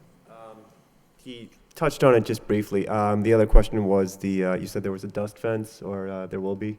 Would that be erected permanently, or would that just be temporary for the construction? We hose, when we're doing removal, we have somebody there that will be, actually, will have active water, will be hosing down. They're grabbing with the excavators and so on. We'll be constantly knocking that down with water. There won't be any permanent fencing on the back of the property. We might utilize the existing metal fences there. I own a pretty extensive landscape company, and some of the other complexes that I've done and so on. We really landscape, so we are proposing along the back of the property to landscape that. But as far as the dust removal and so on, that'll be pretty much done by labor, soaking things down and so on. Okay. There won't just be a gentleman in an excavator picking up concrete and dropping it in a 10-wheel. Okay. And that's, there's rules and regulations for that. We plan to adhere to them. Okay. Thank you. Thank you. Thank you. Anyone else like to speak in favor of the project? In favor? In favor? In favor? Hearing none, that portion. Anybody like to speak in opposition? In opposition? In opposition? At this point in time, I'll turn it over to any of the planning board members. They have any questions? Mr. Fischett, can I start with you? Sure, Mr. Chairman, thank you. And I appreciate you working overnight to get the responses, but of course, my next question is, Joe, did DPD have a chance to review the responses to the concerns? No, Mr. Fischett, we hadn't had an opportunity to review the responses. I would imagine the city engineer would be interested in seeing some of the responses, but we hadn't had at least I hadn't had an opportunity to review it prior to now. Sure, okay, all right. The question is, in looking at the plans as well, and I'm assuming it's the building that is the church, Mr. Flood, that you had the easement That'd be to the right of the with. site? To the right. To the right. Yep. There's a very, Over River's Edge. very unattractive guardrail that's, looks like a guardrail on a side of a highway. Is there any plans, is that, on which property does that sit, and is that going to remain? Let the engineer. Oh, yeah. Okay. All right, so the guardrail that you're referring to, Yeah, You can approach council, yeah. my apologies, it's a little You show dark. that to but- Brian, but, yeah, it goes to a chain link fence. The guardrail basically rides the line, the property line. Yeah. So that is the property line. Part of it's going to be potentially on the church's property, and part of it's potentially going to be on ours. So, we might be willing to speak to the church to. Most likely, with active vehicles Sure. being parked there, I have absolutely no issue removing it. Again, I'm very sensitive to the landscape long-term. Yeah, I think making the project more attractive, it would be beneficial. Cars going that way, so to be able to sod or roll harbor by something that's going to give some long-term hedging, because we already have units there. Right. You don't want the units looking into the back of the church too, because that's obviously very active on Sunday mornings and stuff, and, residents in my complex might want to. Yeah, exactly, that's that. We would be very open to removing that temporary. And I think now that we have the communication with the church, with the termination agreement today, we'll be able to work with them to do it, because I think they don't need it for anything. Sure, I think it was probably exactly. for the car dealership it was put in. Yeah, it made sense because it was one big paved lot, and it would, So no problem, we'll work with them and take care of that. That's not a problem. all right. And now, again, unless I'm missing something, and in my understanding is you specialize in landscaping, but I really didn't see a formal landscaping plan.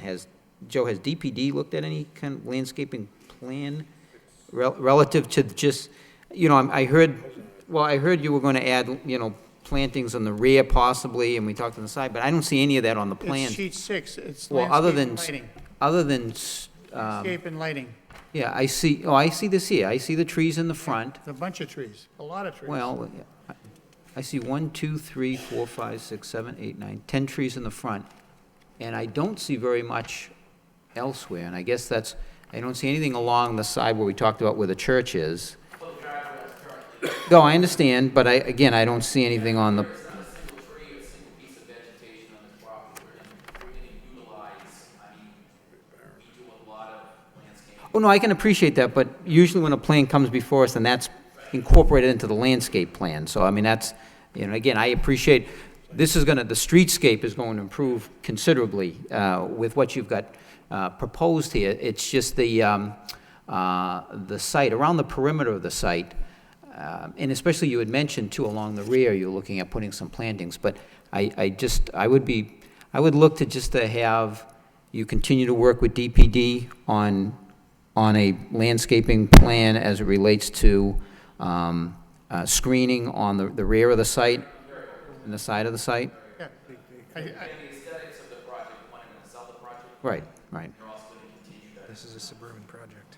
make the neighborhood look good. So correct. we're completely open to any input or revision on Okay, to satisfy okay. I think the reason there was probably nothing over there, Jerry, was because the fence was there. Yeah, no, and I understand, but, you know, it would be, Now we'll remove it, we'll be a make it little pretty. negligent on our part to just have it come through and Make it pretty. not address that. The next issue again is on the snow storage. I'll be honest with you, I'm still it's a little unclear to me. You've got a lot of, for lack of a better term, it's an internal road, but you have an awful lot of curb cuts. So, you know, a plow going through there is gonna bury everybody's driveway.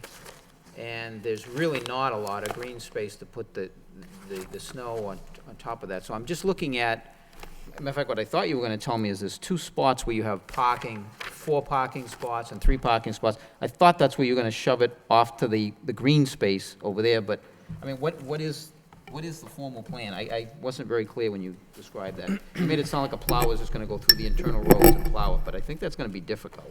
Right, so, I mean, realistically, we do have a decent amount of open space within the site where we can use formal storage areas. The areas around what I was trying to point out are basically for units and excess snow and whatnot. There is green space between sidewalks, there is green space in between units. That's more for individual condos and however the snow management actually gets shaken out. But there are rather large areas throughout the site for, you know, the majority of the snowbank piles that aren't going to obstruct line of sight, that aren't going to get in the way.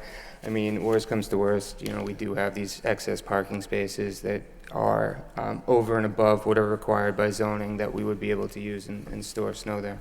That's snow storage, but what's the difference? Exactly, yeah. Well, it looks like a tree. Can you have in the, for lack of a better term, let's call it the cul-de-sac, the turnaround at the end there. In the center, you have it listed as snow removal, or snow storage, I should say. But is that going to be just green space, or do you have a tree planted there, it looks like?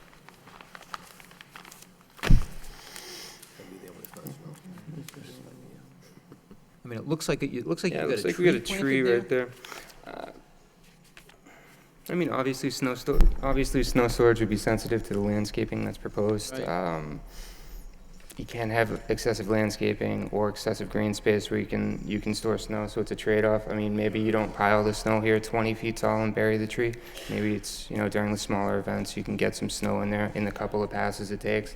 And then in the areas where there is no plantings proposed, those can be the larger snow storage areas.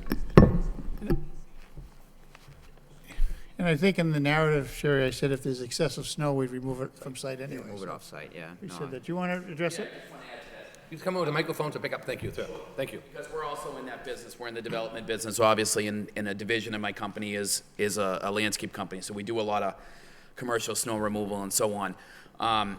To adequately take care of the complex, there's obviously going to be a condo fee, and, you know, we're going to be plowing the driveways, we're going to be shoveling the sidewalks, we as the contractor, and then probably down the road a different landscape company.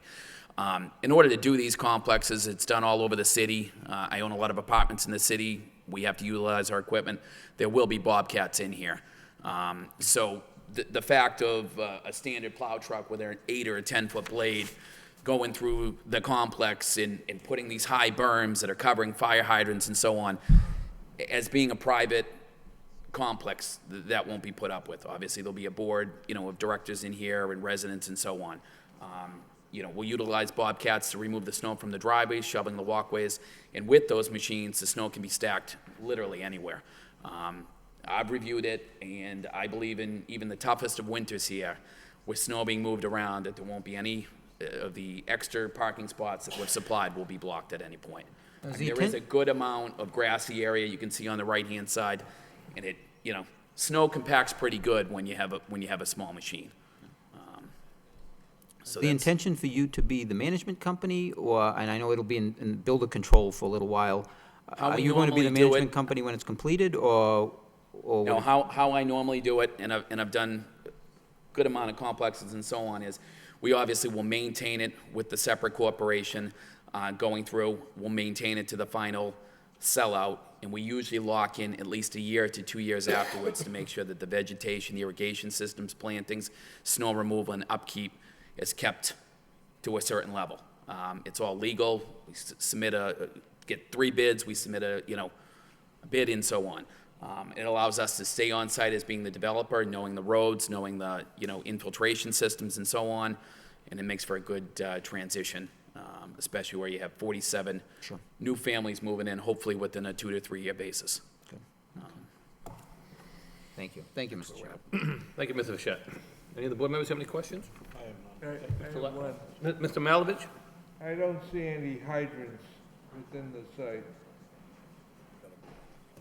So, Fire department reviewed this site plan, Joe? Yes, the fire department did review the plans. Given the AUL present on the property, they weren't sure if the site was going to be changing at all in terms of its layout, so they didn't give a final determination whether or not a hydrant would be required as a part of the development. They were waiting to get information about the AUL. Okay. So they didn't give a final determination on that. just to add, there are 3 hydrants that we're proposing. One's going to be on the right lower hand side, one's at the top left corner. Brian, could you mind just pointing them out first Oh, if you would? absolutely. Thank you. Appreciate it.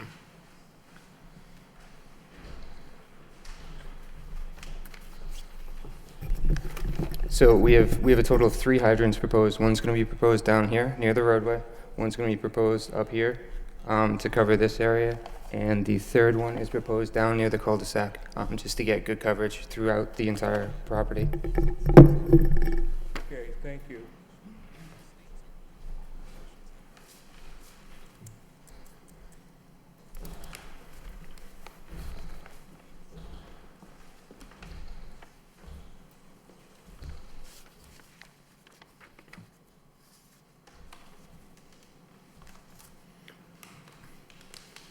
Anything further, Bob? No, thank Mr. you. Boyle? My question, a question I have, what was your, why did you decide to put these all as no more than 2 units per building?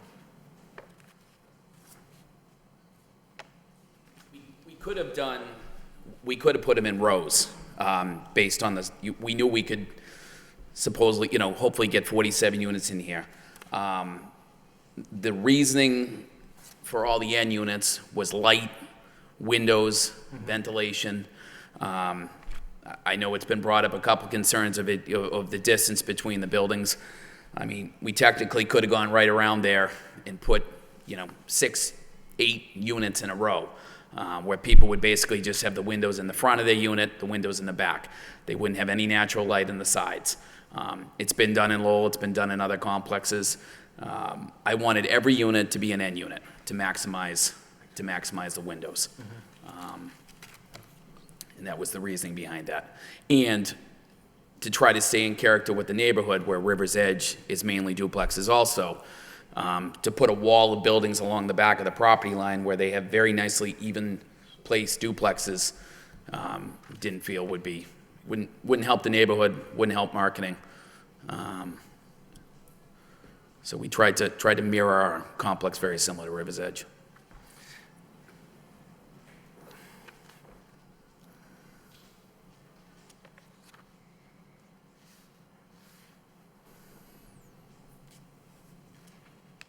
Anything else, Mr. Wall? About the sidewalk design. One option would have been to have the sidewalk directly abut the driveway portion of the road and have the green space, the landscape space at the back of the sidewalk. Is the reason that didn't happen because you didn't have the width when you had to incorporate the top of the curbstone? Essentially, it wasn't the length that we needed, because when we introduced curbing, it's a 6-inch reveal, so when you put a sidewalk directly up against the road, you're going to tip up on both sides, and you're going to tip back down, and then there's a specific tabling requirement. We simply do not have the distance between either driveways or units themselves to do that. So that's why we pulled the sidewalk away from the road. That way we can maintain a 6-inch reveal all the way across the gutter line to convey drainage, and then maintain a nice flat sidewalk around the development. Okay. That's what I had in terms of questions, Mr. Chairman. Thank you, Mr. Wall.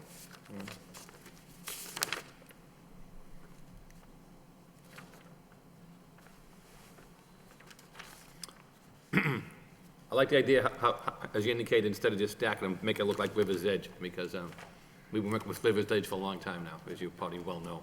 And that way, I think it's going to have some continuity to that whole development out there. You know, when you go up, you're going to see that part, you're going to see, like, especially when you drive down River's Edge and look around, well, this is going to be abutting those back streets, so they're all going to look like a neighborhood. Yeah. I mean, because the stacked ones, you know, sometimes it just looks like military barracks, you know, set up, squeeze people in, and so I like to break up myself, especially where you're putting it there. I know your challenge is going to be getting that contamination off-site, but I guess it's a good thing in the long run, you know. I mean, obviously. I know it's been an eyesore up there for a period of time now. I know there's been some proposals going up there, but nothing's really flushed through, so I think this is going to help the neighborhood as well as that whole part of the city up there, to be honest with you. You know, obviously, some of the concerns I have are just, I think, basically engineering things that could be addressed, you know. Obviously, the condition would be the AUL, have that be approved, you know. I would say, you know, like, things to work with the city engineer in regards to, you know, utility plan, the stormwater management plan, and the drainage, and obviously have the city engineer have an opportunity to review the reviews that Brian and Katie put together tonight as a result of their hard work last night. We'll work with the city engineer You know, as and- far as her comments You know, are and then the only concerned. thing, you know, stuff like, you know, is indicated by the board members, you know, somehow, you know, stripe or paint that handicap thing, so people know exactly what it is. I mean, we're all sensitive to the handicap needs, and, you know, things get worn out, people forget unless they have somebody who's in-house, I should say, yeah. You know, and obviously the landscaping plan, if you could work with staff on that. The snow storage, I'm satisfied if you don't have it on site, you can get it off site. And, you know, and then if we have anything from the fire department, something like a letter from them. But basically, I think addressing most of those needs, I'd be in favor of it. And so I don't know any further discussion the board members would have. If not, I could put some of that in the form of a motion. I would like to have a little further discussion on this. This question about this desire to match, to be consistent with the River's Edge development. I do not agree that this is consistent with what's in River's Edge. What we have in River's Edge are a number of 1- and 2-family homes sitting on individual lots, which had considerably more lot area per dwelling unit and lot area per building. That's why you don't have, you actually have the distance between driveways that doesn't necessitate this curve. This is very different from River's Edge. This is a multifamily suburban-style development. All of the units on one lot, a multifamily number of for the lot area per dwelling unit. and you're building in this much denser way in order to get this number of units that you need in order to make the project work. But doing it, but also splitting them up in two families, there's just so much on this lot that you've got yourself, from what I've seen tonight, a remarkable design engineer. You've given him impossible tasks to do, and it's impressive how close he has come to accomplishing them. To make that, to get this turnaround in one day with a changed design and something ready to submit to the board, that is very impressive. It is not, however, I think, a very good way for us to go about reviewing and approving designs. I think I'm not going to belabor this point now. I think we need to have a conversation at some other point about setting a limit on when materials that are going to be presented to the board for consideration at a meeting need to be in to the planning office so that there's sufficient time for them to review them.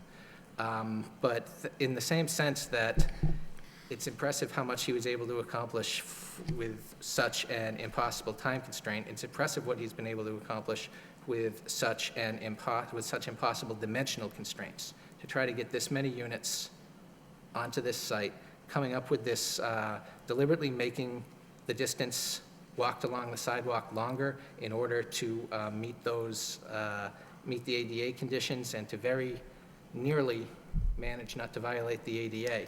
That was impressive. But that isn't a force of nature that those constraints that he's been forced to work within, that's not a force of nature. That's a decision made by the applicant based on the number of units that he's proposing for the lot and the setup that he's proposing to distribute those units along the lot.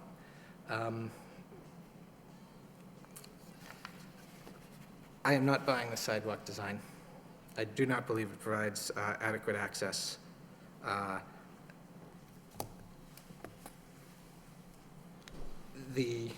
And the reason that you needed to go to such an extreme is because of the density of buildings and density of units that are being proposed on this site. There's not even a little bit of wiggle room to work with to try to make things work here. And I think it's just too much. My only response, Mr. Boyle, is that it conforms to existing zoning in the city of Lowell. I told you why we had to get the site. This isn't the typical site because of the contamination on it. So I told you why we had to get those units. It's right in the purchase and sale agreement from day one. We did our homework before we even entered the purchase and sale agreement. So that's what we need to get it done. It's an improvement to the neighborhood. The city's going to benefit. That contamination is going to be removed. We will work with the city engineer. If there's a problem, then we'll come back to this board. But we'd like to get going forward on this.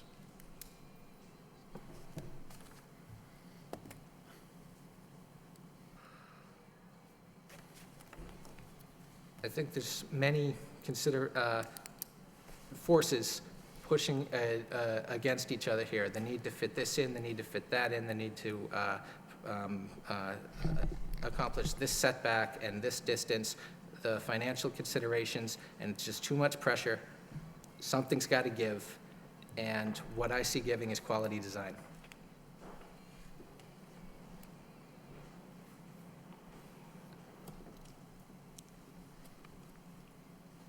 Comment, Mr. Chairman. Sure. I don't disagree with the density issue, Mr. Boyle.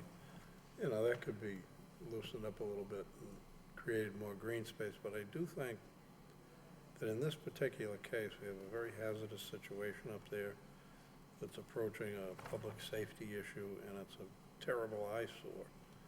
So personally, I'm willing to overlook a little more density to get the project done and get the place cleaned up, and I think it blends beautifully with the existing housing up there. I think it'll work together very well. So that site is unique, and I think we need to take that into consideration. We typically don't get into that cost stuff. I think here it's necessary too, so that's where I stand on it. Any of the board members have any further comments? If not, we can entertain a motion. I'll make a motion for the approval of the site plan with the following conditions. One being that the applicant have to sign off on the AUL, the city environmental officer, that the applicant work with the city engineer to review and approve the utility plan, the stormwater management plan, the drainage and catch basin plan, and also for the city engineer to have the opportunity to respond to responses that were given by the applicant today in regards to the city engineer's conditions. Also, in regards to the handicap sidewalk, either have it striped or some type of paint or something to show out where the sidewalk for the handicap is. Also for the landscaping plan, for them to work with the DPD. Also the snow storage, if it has to, as indicated by the narrative, if it's too tight on site to be taken off site, and also to get final approval from the fire department. I'll second the motion. Mr. Sure, Chairman, go ahead. Can I just? Sure. Discussion, sure. Well, to the maker of the motion to Yep. to amend a few of the conditions, is on the sidewalk striping is to have a maintenance plan as well. Because again, new construction and it's in, looks great, and then 5 years down the road, Okay. there's no, so maintenance plan is part of the Sure. condo, part of the condo bylaws. All right, so I'll amend that. Sure. Yep. Yeah, we put a provision in the condominium documents, Jerry, that- Okay. like we did on, well, that's like we did on Walgreens. And then to, because it's not clear on that guardrail, is to work with the abutter for the yeah. removal of the guardrail. Sure. We can put that in under the landscape plan, but remove, okay. We can put that in, remove, if possible, if it's in ownership with the other people, I mean, if they can do so or not. If it's part of the church ownership, they can work with them to try to, right, okay. Okay, remove guardrail, okay. If approved with the abutter, okay. Anything else, Mr. And Fischett? That's all I had, Mr. Chairman. Okay. I think it would be a mistake for us to act on this tonight. I think there's too much new information that has come in too late. We haven't had adequate time to consider it. City staff hasn't had adequate time to consider it and give us recommendations. I don't think that we should take any action at this at all. I think we need to let a couple of weeks go by until the next meeting, let the city staff chew on what they've got, give us their recommendations, and see where we are then. So we have a motion on the floor for approval and second. All in favor, say aye. Aye. Aye. In opposition? Nay. Okay, so we have 4 in favor, 1 against for the site plan. So now we need a motion for the special permit. I'll make the same motion for the special permit with the same conditions as outlined on the site plan. I'll second the motion. Motion made in second. All in favor, say aye. Aye. Any opposition? Nay. Nay. So both matters carry, 4 in favor, 1 against. Thank you very much. Thank you very much and good luck. Night. Thank you. Yep. We're gonna take a 5-minute quick break before the next applicant sets up.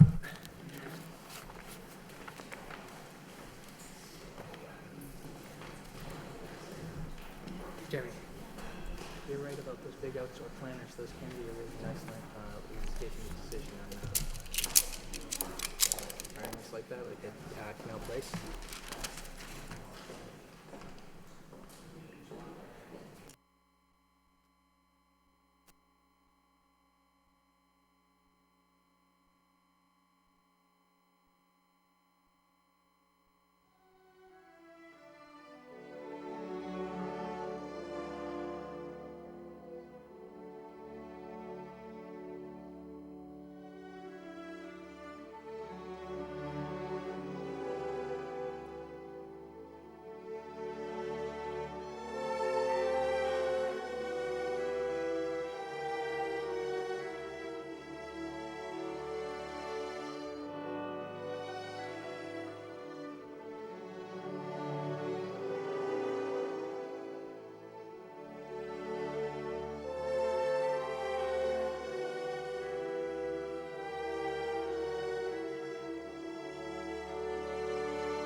Evening, Mr. Chairman, members of the board, Attorney John Cox, 755 Dutton Street, Lowell.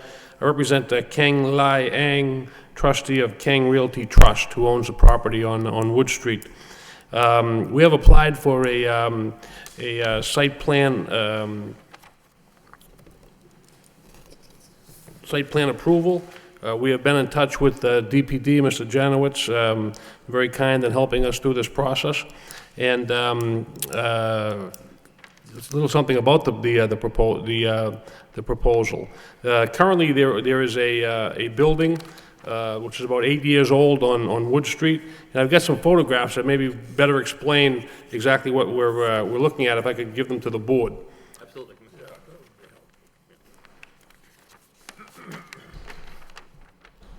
Counselor? Yeah. Familiar with it, yeah. To the right, yeah, that's the building to the right of the site. One right on the other side of that. Yeah, I know this. The building you're looking at in this picture, the two-family, is also owned by the applicant, and the plan here would be to raise this building. This building's more than 75 years old. We would raise this building and extend the building that you can just see the corner of the new building, which is about 8 years old, onto this piece of property.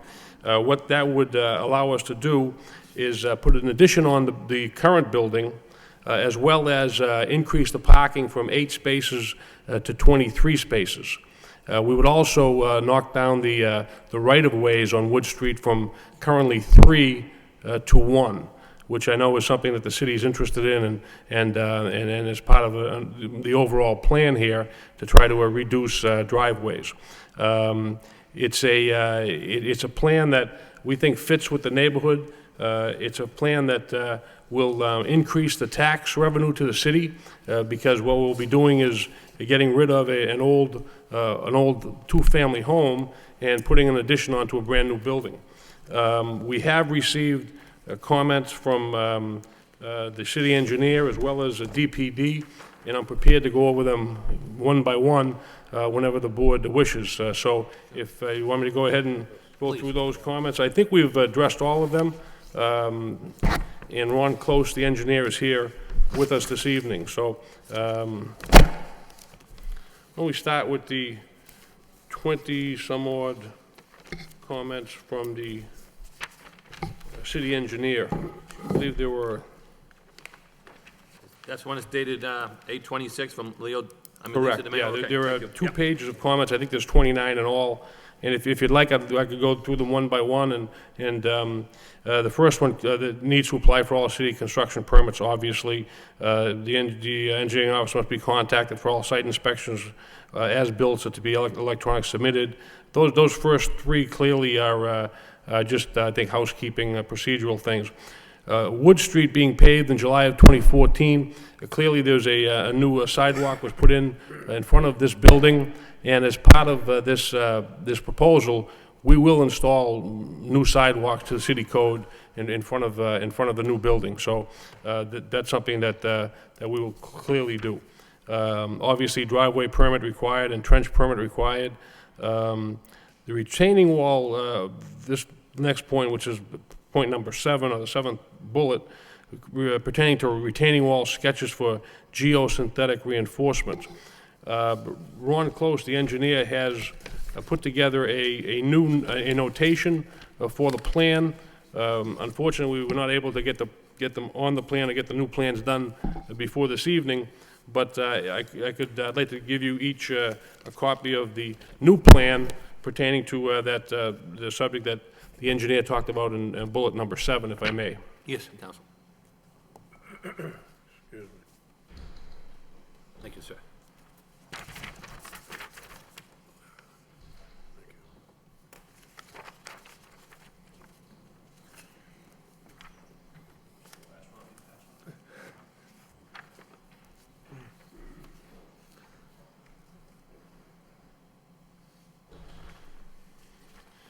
And this will be incorporated as part of the plan as approved.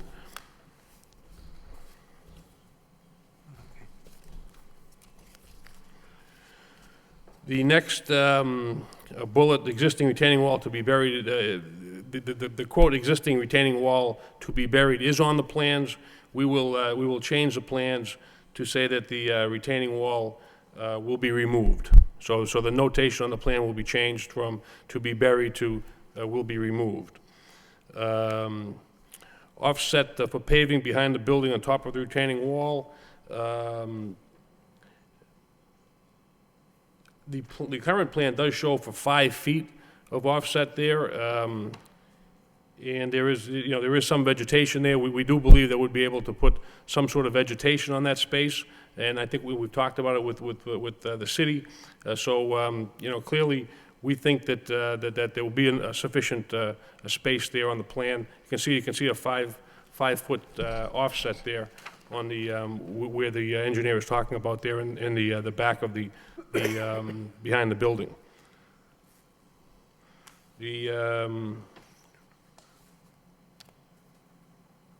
I'm sorry, there's 5 feet of offset there currently.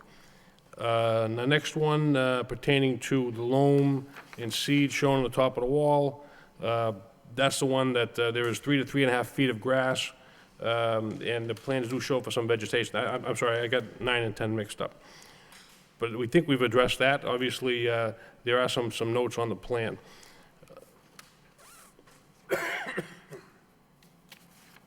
The next one, material on the curb on top of the retaining wall, it will be bituminous berm. If that's something that you wanted to put on the plan as a notation, we can clearly do that to take care of the engineer's concern on that one, what type of material it is.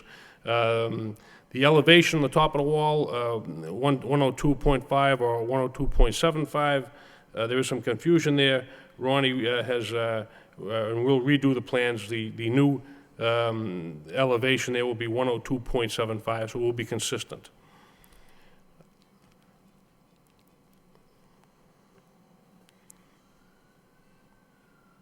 The next point, offset for the toe of the wall, we will have a new note on the plan showing that there'll be at least 6 inches off the property line. We think it's clear there, but if the engineer has some question on it, we will certainly take care of that question as well.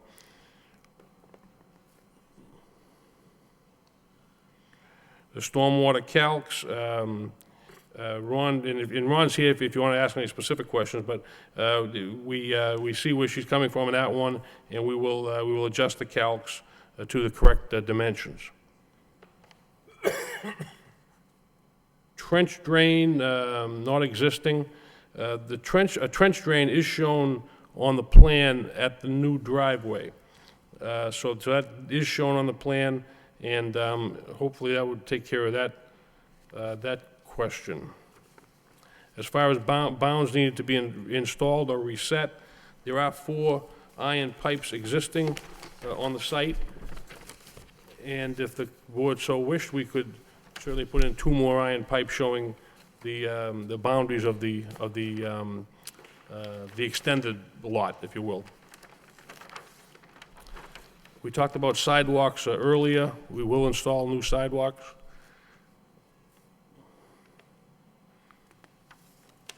Stormwater,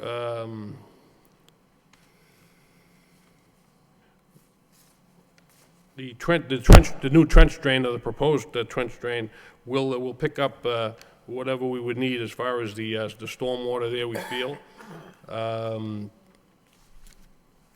The engineer submission notes a stone reservoir should extend below the frost line. Ron will redo the plan to show the elevation to go below the frost line as required or requested by the engineer. And the next couple of things just seem kind of procedural again. A construction site entrance must be shown on the plans. As far as the construction site, we will use the existing driveways that are there now during construction. Location of...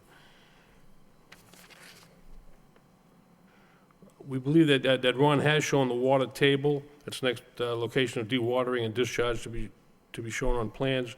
The water table is shown on the plan as 93.20 feet and that is shown on the plan. If we need more clarification for that, we're clearly happy to do that. There is currently an existing underground as far as the catchment areas.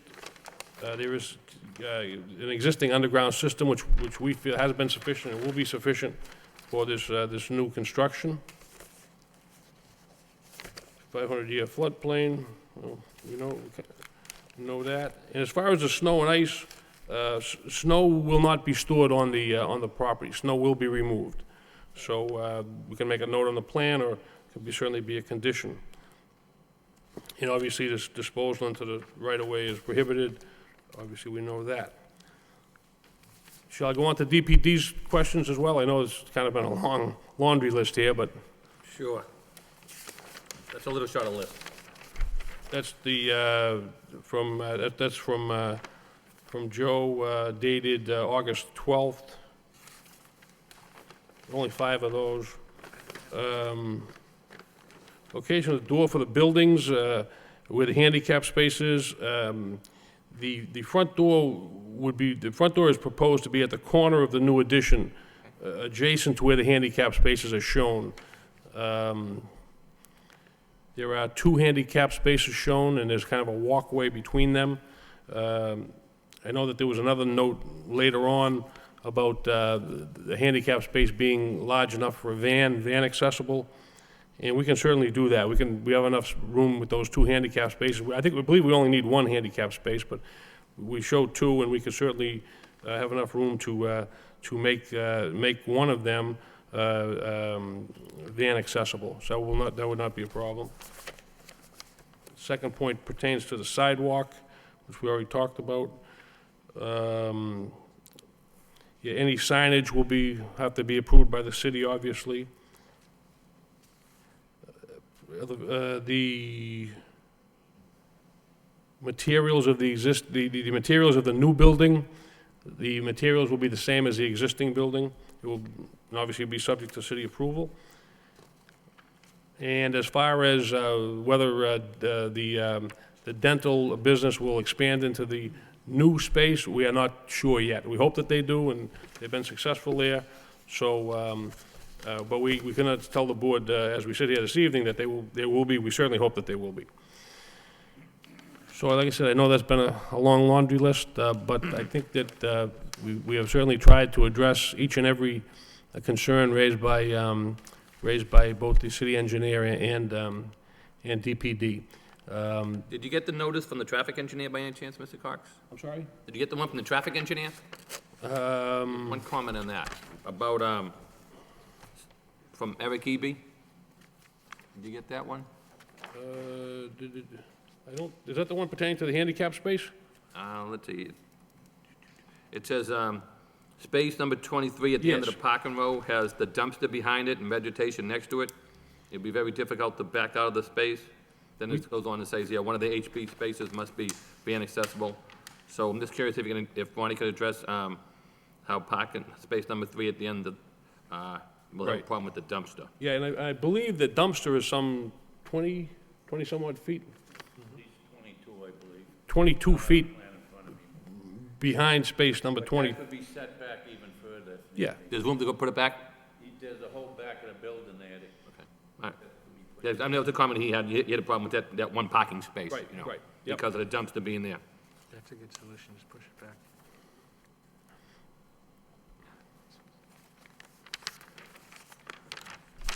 All right. Anything else further, Mr. Cox?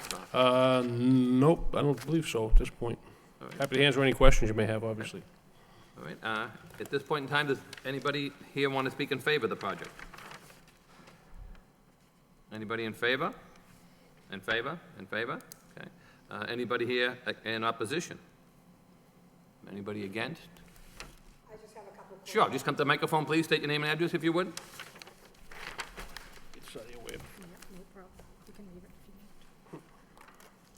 Yes, my name is Elaine Cimarellis, and I own the property right next to the two-family home that would be demolished. That would be 40 42, 44A. So looking here, you'd be over here? And 44B. I can't see that far. Do you have that picture? Yeah, so the, sure.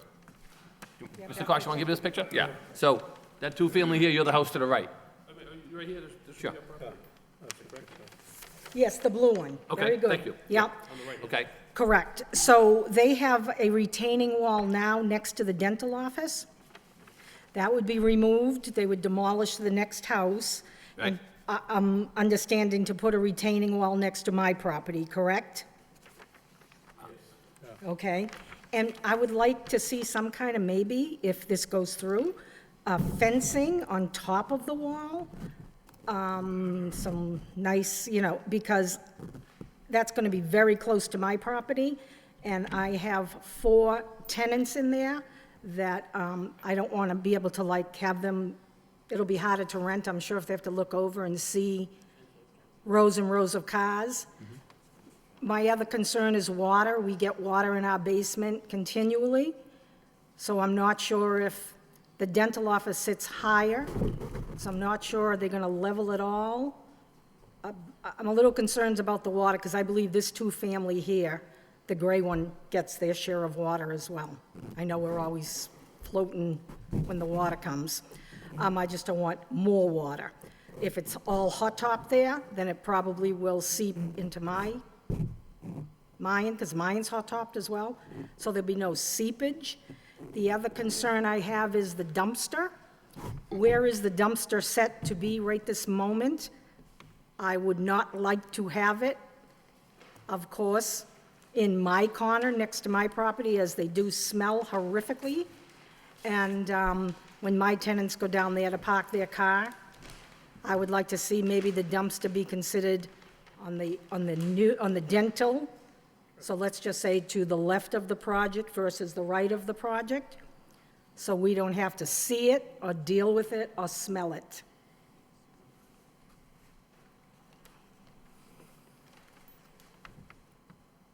So that's right up against, is that my wall? No, the wall will be here. Okay, so this is my wall, and these, all the cars are gonna park right up against my wall, correct? Yep. And are these trees? No, go ahead. You can answer a question. I can hear you from here. That's all right. I'm just wondering if on there, if I can just see this again. Are these like bushes, Shrubs, shrubs? right, the trees these are the trees. Okay, so, These will oh, be this is shrubs. me.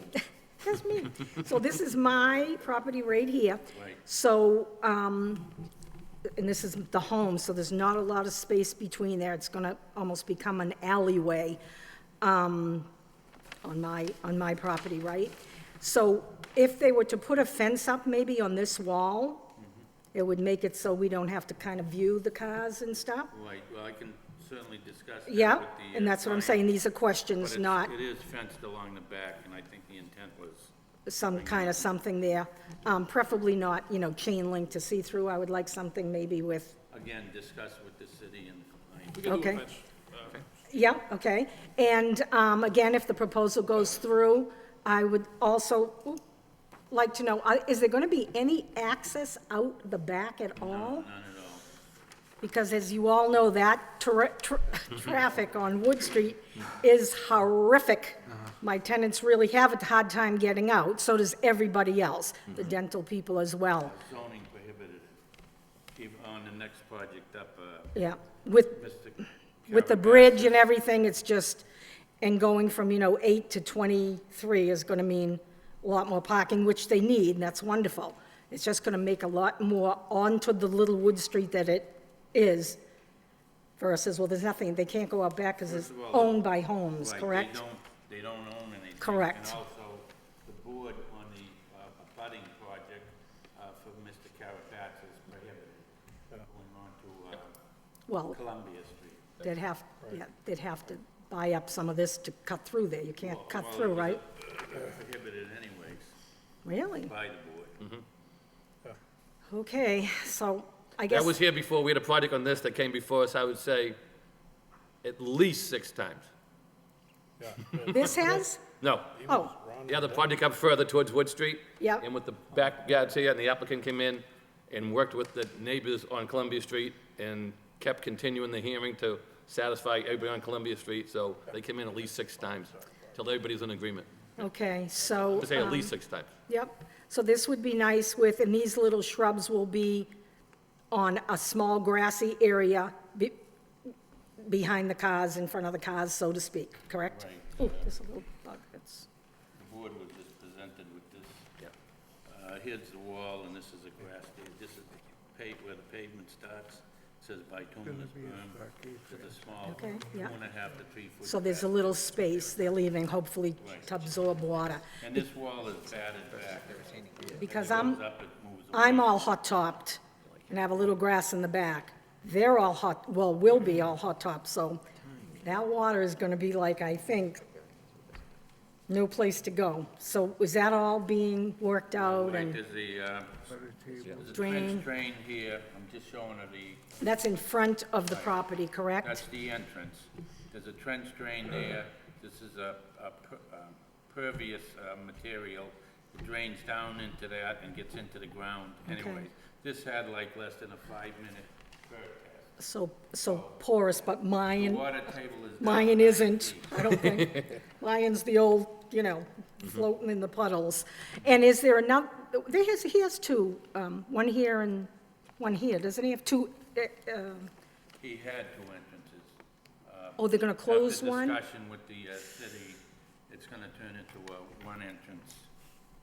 It is. project. There would have been 3 entrances, one existing at the current home and the 2 on site. After discussion with the city, we brought the 1 entrance down to Because the they, most southerly part. because they believe, probably that the cars won't be all just trying to get in and out every which way, right? They're not gonna get in and out. Nobody It's lets, tough, yeah. nobody lets you out there. You have to No. edge. Right. They did just put all beautiful brand-new sidewalks in there. And the intent is to, if Will we do remain. anything in the street, it'll be saw cut and replaced, and Yeah. the sidewalks would. I'm sure they're not gonna rip up the new sidewalks and leave them like that. I think the city would be down there immediately. 1 entrance, you don't have to have 2 by law to, in case of, I don't know, fire trucks having to get in or out, or, Well, basically on that, the fire department could just service it right from the street. okay? They can yeah, pull right up front. yeah. Yeah. Okay, so And if it my, was, more landlocked, then they'd have another access, but where it's right accessible right on Wood Street now, same way like across the street where all the market basket and all that stuff is right there. There's plenty of access right from the street in the parking lot, so you don't have to come in from the rear. all right, God bless Market Basket. My tenant said if they don't stop blowing the horns, we're gonna have to move it. So the good news is that's over. So you like the quiet noise for 6 weeks? I mean, yeah. the quiet part of it? I said, there's nothing I can do. They're like 6 in the morning, they're blowing horns. I'm sure Yeah. the dental office has had it all day, too. Everything seems, fine. I would like to see, maybe some kind of fencing there so that we don't have to view. I understand. sure. I mean, I don't live there personally, but I know the tenants are already saying stuff like what's going to happen with. Sure. And the dumpster. That's a main, I'd love to see that dumpster be kind of on this end versus So it's gonna be split mine. anyways. He's gonna move it? Because Yeah. I don't know if you realize they get kind of, you know. Ron, could you describe how you're gonna enclose that so they won't be able to see it? And, Oops, did he say that again? I mean, that'll be up to The dumpster itself. yeah, you show here a concrete pad with a little fencing around it, but Yeah, I this think is for us, so the the dumpster's butters, fairly if you can close. Describe what you're gonna do there. Right, they use the Beneficial. chain link with either the slats in them or now the new PVC plastic fence. Right, so you won't be able to see it. Whatever the client decides, I guess, but Yeah? you won't be able to see it. Well, no, And but we could set that back if there's an issue with the parking number 23, parking space 23. have a little room to go We back. could offset that back a little bit Yeah. further. We have it paved back the length of the building, the rest of that is gravel. Yeah. So, Okay. we could move it back to where the trees are, put the pad at the back of the new proposed building. Mm-hmm. And so you'd have that space to easily turn around. Okay. And again, like I said, I'm not concerned on how far back it is. My concern is this is my, my cars park here, across my back. So from there to there, you know, when they get full, they smell. Mm-hmm. They do smell, and I don't want these people, my 4 families, to have to open their windows and get the downwind, you know, the crosswind from this. I would love to see if you could kind of move that anywhere more. I love it right down there in that corner, as far away from my property as could be. But again, you know, maybe we can talk about that a little. And sometimes they overflow, you know, there's too much stuff, and it's coming out the doors and the tops, and, they can't just put out their trash to the city? No, huh? Because it's a building? Okay, so maybe that could be looked at a little more, or even down a little, We're definitely a little further. considering a move, and I'll talk to the client. Yep, no problem. See what they want to do, and also the trash people and what will Yep. accommodate them, yeah. And just something here maybe with, you know, something that's attractive, not Again, I necessarily believe chain the link. client said he'd do something with the plan. Okay, fine with me. Thank you. So will we get to see this redone a little bit before it's a Uh, go, or no? What they'd have to do is, depending on how we vote this evening, is any recommendations we'd make, they'd have to make any changes to the plans that's recommended by the board. Okay, Yeah. very good. Okay. Okay, All right, thank thank you. Anybody else want to speak in regards to the project? Anyone else? Anybody else? Anybody else? Okay, this time I'll ask, any of the planning board members have any questions? I have a question. Sure, Mr. Boyle? The, you note here that under the zoning, 5 trees are required. I see the 3 shade trees that are sort of near the front. Are you counting the arborvitae as your trees? Because I see 3 shade trees and a bunch of arborvitae. And what's the question, sir? There's a note on here that you're required to have 5 trees. Okay, 5 trees. Yep. Are you counting the arborvitaes as your trees? We have 1, 2, 3. See, I see those 3. Yeah, but we can add, yeah, we were going to put some coniferous trees in there, but we can add some more trees. Oh, that's excellent to hear that. That was my second question. The recommendation I think from... we're actually going to be seeking a variance from the zoning board pertaining to the number of trees. I know that's on the plan, that's something that we had, that we will be seeking from the ZBA.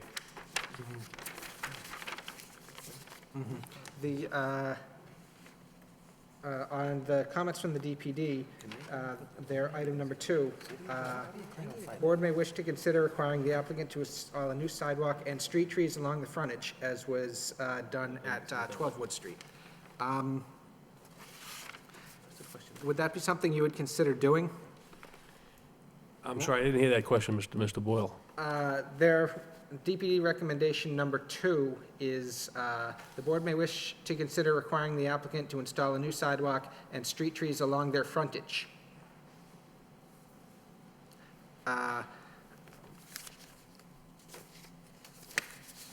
When I was looking, I'm looking at the plan, spaces number 1 through 10, I noticed the backout area, it's 16 feet up at the top, up on the north side, and then gets wider as you go down to the bottom.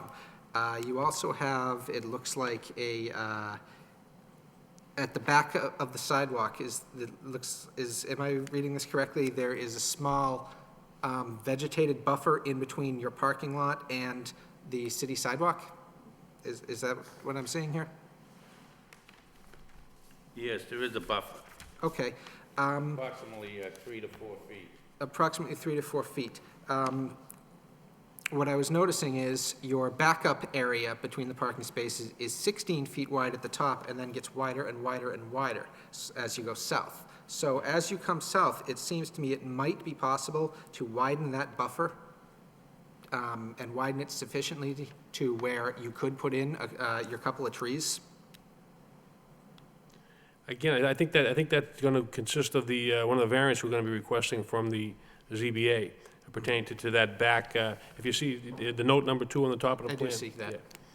landscaping variance from 10 to feet buffer requested, and the trees along the residential zoning. So I believe that that's going to be covered in what we're going for and before the zoning board of appeals. I think that's what we discussed with the city, but. Okay. Joe? If I may, Mr. Boyle, the variance that's being referenced, that's actually pertaining to the arborvitae areas. Typically, in those areas there where it's adjacent to residential properties, there is where you would have that requirement for 10 feet, where right now it's being shown as 5 feet. The street trees comment is something that's not exactly entirely covered by the zoning section that you're referring to. That's just referring to the area adjacent to the residential properties. The street trees is something different. It's not dealing with that section of the zoning ordinance. Right, you aren't required to have a 10-foot buffer between the public sidewalk and your parking lot. Your width of, there'd be no need for zoning variance there, is what he's saying. The zoning variance you need to file is for where you've got your arborvitae, where you've got your conifers just adjacent to these residential properties.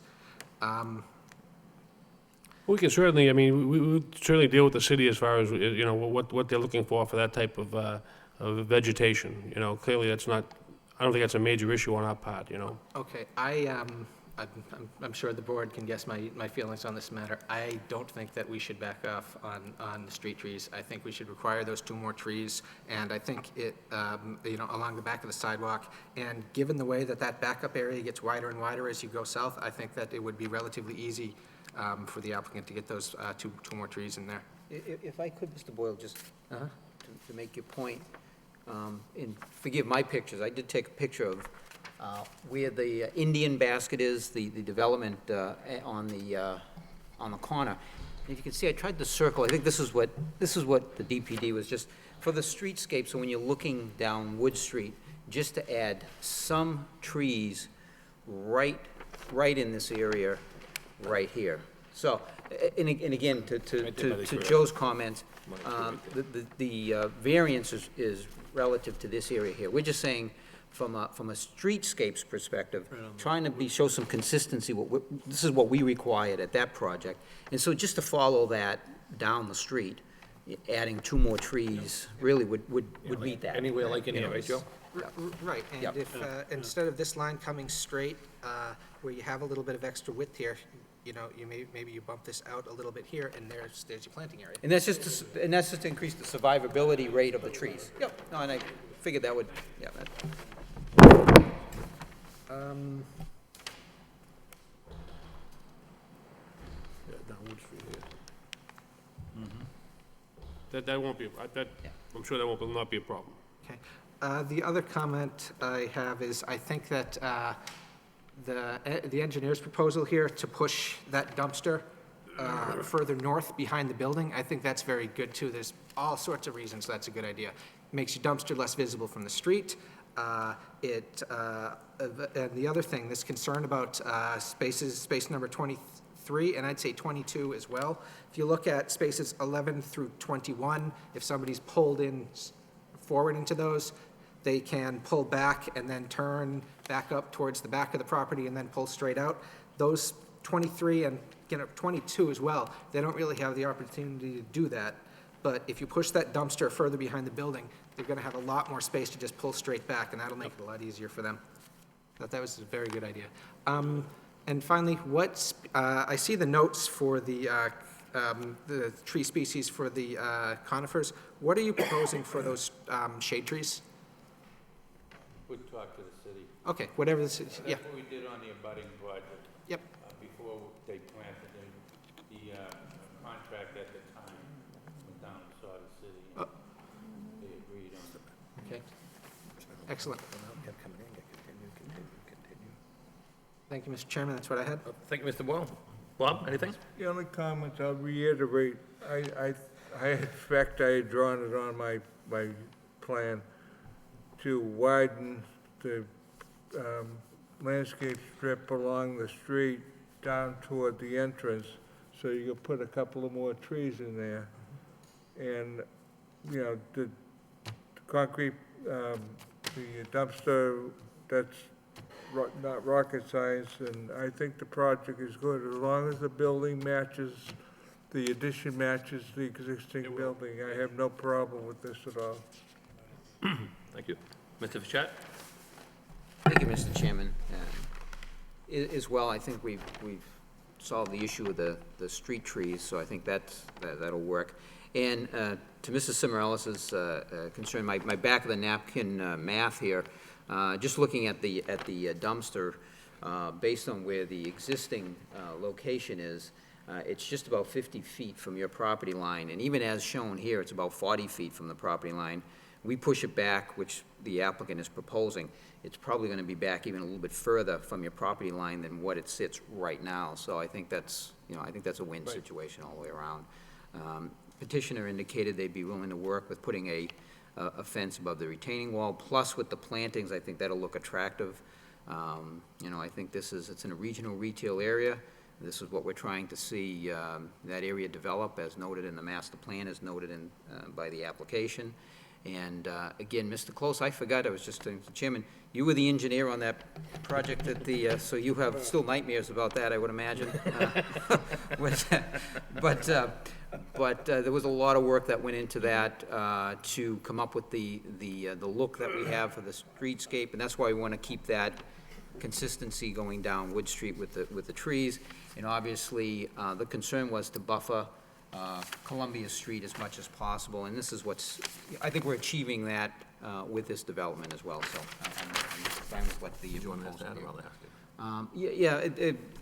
One question we needed a clarification from here from the engineer's comments regarding the sidewalk. It says Joe, and if you could clarify this, it says sidewalks were just recently rebuilt, July 2013. Permits to excavate in the sidewalk area will not be issued for 5 years. Does that mean the petitioner cannot do anything with the sidewalk?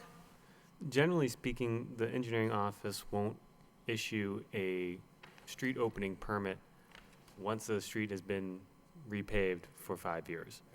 Given that there is an appeals process that one can go through to be able to get a street opening permit, but as a general standard, a street opening permit will not be issued the first go-round. So they will get rejected, and then they will have to appeal Yes, it, and then correct. that would be the process to go through. And that'll take 5 years. Okay. So we should make that a condition then. Yeah. Okay. Thank you, Mr. Chairman. Okay, thank you. Rich, anything further? No, I'm in favor of the project. I'd just like to see the dumpster move back, that's all. Okay. So the only problem, I don't have a problem with it. I think, you have to work with getting those sidewalks in, whatever that process is, so you have to, I know you're willing to put the sidewalk in, but I guess you still have to get permission to do so, and then whatever. So obviously, if that was made a condition, you'd have any problems with that, right? Nope. Okay, all right. The only other thing I would maybe recommend is that when you had that the city engineer have the opportunity to review your retaining wall, Mr. Close? That way, hopefully, they can sign off on that. Resubmit the house. Yeah, that way they have a chance, I know you just gave it to us tonight, so I'm sure they didn't have a chance to look at that. So as a condition, maybe have the city engineer look at them, which was your response to the comment of the retaining wall, okay. Correct. So, I know you didn't take the snow off site, but, do you have any spot where we would store temporarily, like in one of the, usually like you try to put it in one of the small, one of the pocket spots temporarily while you build it up until the other truck comes in and take it off, I imagine? Right, Lonnie, if they're gonna take it off site, you're usually gonna pull it into one or two of the parking spots and then Snow, yeah. and then take it off, right? Yes. Right, they have a system now where. Yeah, because you gotta pile it up first and then remove it, okay. So you But it'll be removed immediately. It yeah. will not be piled. So what you do is usually you stack it on a couple of the parking spots in the very, Yeah. and then come in and take it off, right? Yeah. Yes, sir. Okay, all right, thank you. Any other further questions, or? Actually, I did have one. Sure, go ahead, Joe. How high is this retaining wall? Approximately 5 feet. Okay, and is that a uniform height, or it goes from, Well, What? it from, goes from like 2 feet, foot to 2 feet.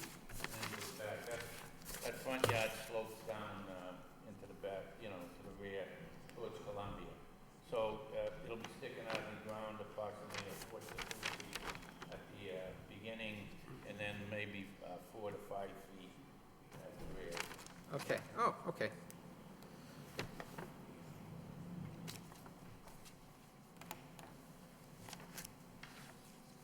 Any further questions? If not, what's the wish of the board?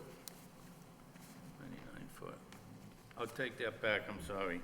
9946 to 102, approximately 3 feet at the rear wall. So 3 feet is the maximum? Pardon me? So approximately 3 feet would be the maximum height?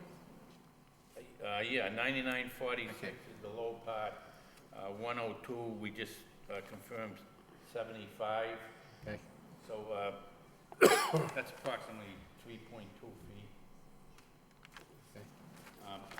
But as you go down, up towards like Middlesex Street, I don't think it drops any more than another foot or so. Okay. But there's an existing wall up there that we gotta match into. Okay. 3 to 4 feet in the rear yard, and from 0 to 3 feet going down that side yard, abutting Semirellis. Okay. And finally, just for my own edification, if you hadn't used the porous concrete, you would have needed to install a drainage system, storm drains and pipes and everything. Is this going to be less expensive to do with the porous concrete than installing a drainage system, or about the same? More expensive? It would have been easier to put in, we removed a catch basin because of the building. In the building out, there was a catch basin. Okay. In lieu of that, we put in the trench drain at the driveway itself. Okay. So any water coming off sheds is pitched down to that trench drain that moves into an existing sedimentation basin, takes all the sediments out, et cetera, and then goes into an underground, existing underground system, which is approximately, if I remember correctly, 20 by 40, something like a leach field. And I believe this one had an overflow that went into the city system. It was that long ago that it was done. That's not allowed anymore. But now, in addition to that, we have stone, 6 inches of stone under with porous pavement over. It drops into the stone, holds it there for a period of time. That's all in the notes. And then infiltrates into the ground. And like I said, we got approximately a 5-minute rate at the time. And this is all sand from the riverbank back up to the other Wood Street project that Kazanjian's doing. Right. You go by there, you'll see nothing but sand. Right, right. So the water table was down about 9 feet here. That's why dewatering is not necessary. We're only going to be cutting down the most 4 to 5 feet. Would be 4 to 5 feet above water table. So. Okay, thank you. Thank you, Mr. Chairman, I'm all set. You're welcome, Mr. Ball. Anyone want to make a recommendation or a motion? Mr. Chairman, I'll make a motion to approve the site plan approval based upon the following conditions.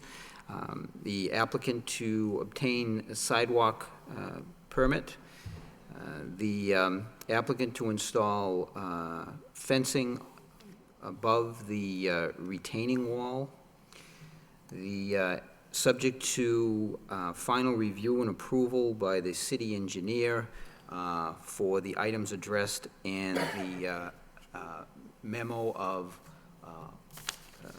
Review the retaining wall. yeah, of August 26th. August 26th, specifically addressing as well the revision to the retaining wall, the snow to be removed from the site, and the buffer zone along Wood Street to be modified to accommodate street trees, subject to final approval by DPD, and for signage to be approved, final signage to be approved by DPD. The dumpster. Yes, thank you. And the dumpster to be set back further behind the building with appropriate screening to accommodate the concerns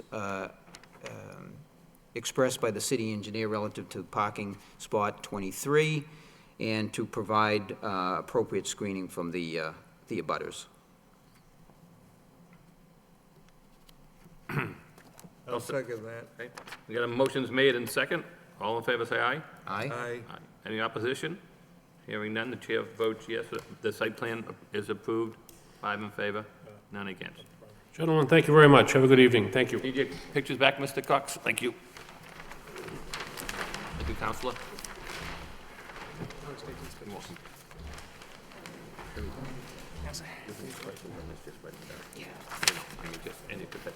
Anything for, I know sometimes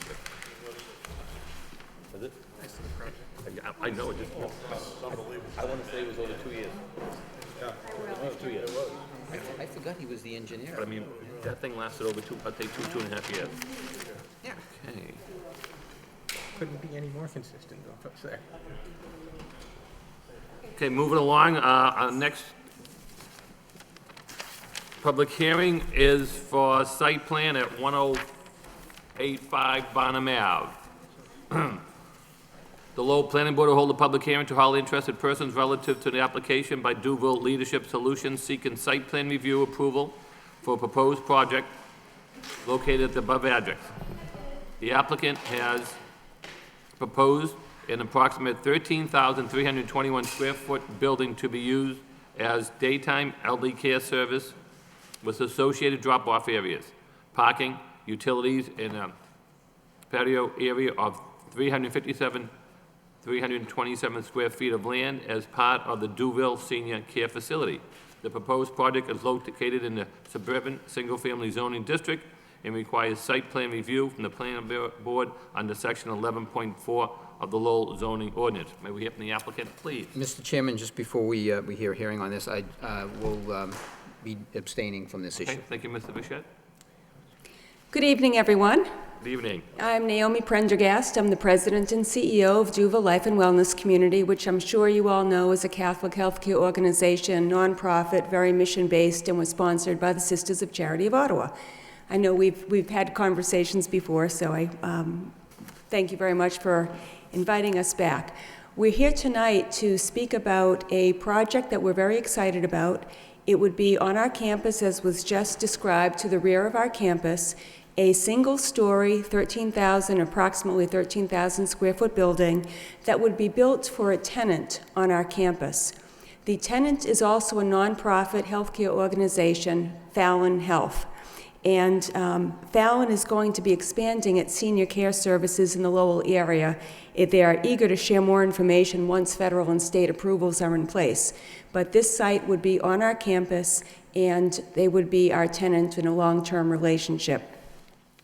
Now, this is non-residential during business hours, and the elders who would be coming onto the campus to be served by these services would be arriving in vans. And I think it's important to note that because we know that traffic is always a concern in the neighborhood. The peak hours would be approximately between 10 a.m. and 2 to 2:30 p.m. There would be at any given time about 30 staff members. There would be ample parking for the staff. And actually, all of those arrivals are going to be staggered in terms of timing, but with those core hours being more towards the middle of the day and people arriving in the vans. At this point, what I'd like to do is to invite our architect, John Zikowitz, to give a little bit more information.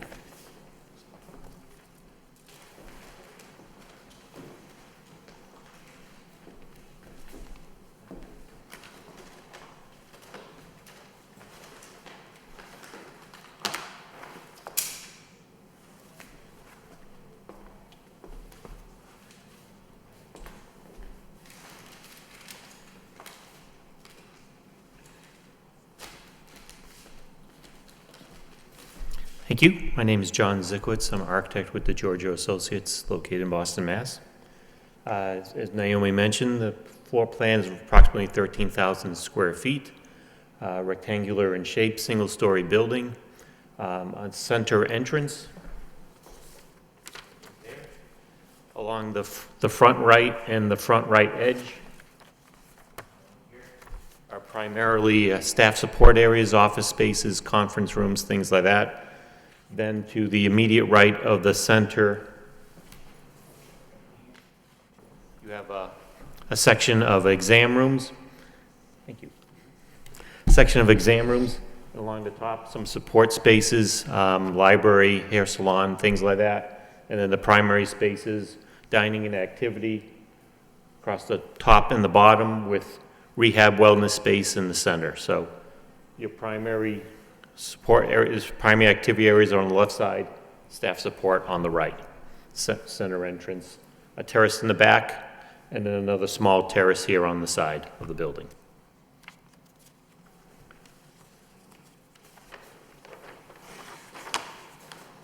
The exterior concept that was submitted earlier.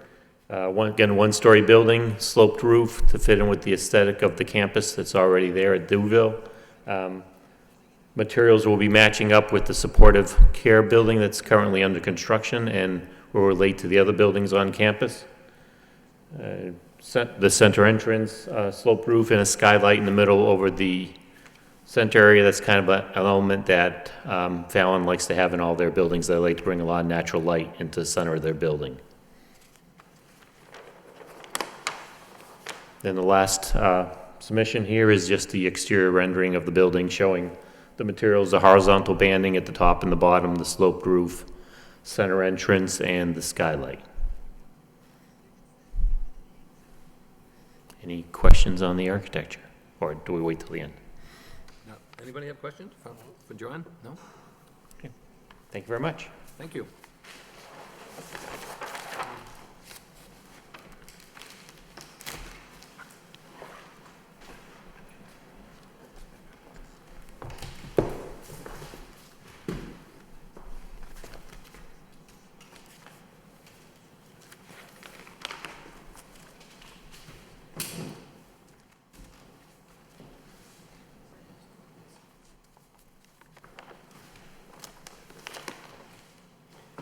Good evening, John Noonan with Noonan McDowell with the Land Surveyors and Civil Engineers.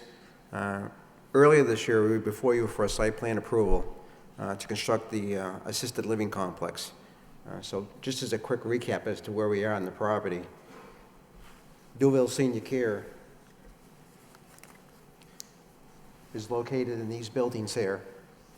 We have the TCU, which was constructed a few years ago, and our entrance road comes around the back side. So the lot that we're working with is the lot back here.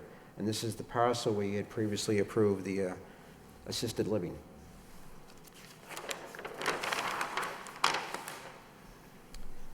So as we come in from the main road, Rodham Ave, and up around past the TCU, we had the complex which you approved and our parking lot to the rear. What we're proposing to do is to construct off the existing or previously approved parking lot an access aisle, and then the 13,000 square foot building. So that's what's proposed. Prior to that, our grading had ended outside of the 100-foot buffer zone. With this change, we do have to, or did file with the Conservation Commission, and we're before them now for work within the buffer zone.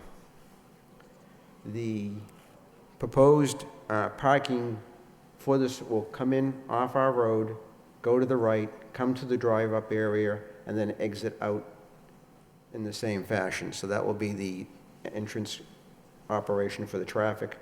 We increased the parking area to the west in this location to provide some additional parking to meet the tenants' needs. And that was the only change in the configuration of this previously approved parking area. The drainage that was previously approved was under the parking lot. We have one system in here for the roof drainage that was increased to collect runoff from this roof. The changing increase in the parking lot also goes to the same leaching system that was previously approved for the site and that was slightly enlarged to accommodate the proposed increase in the paving area.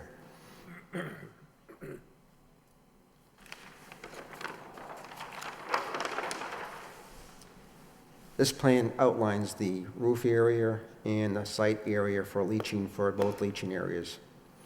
Now, the site also needed sewer and water, so we had a water stub over here. We're bringing the water up through, and it goes to the utility room for both fire protection and domestic service. We have a hydrant located right here for fire protection, hook up to the Siamese location for the building, which will be in this area.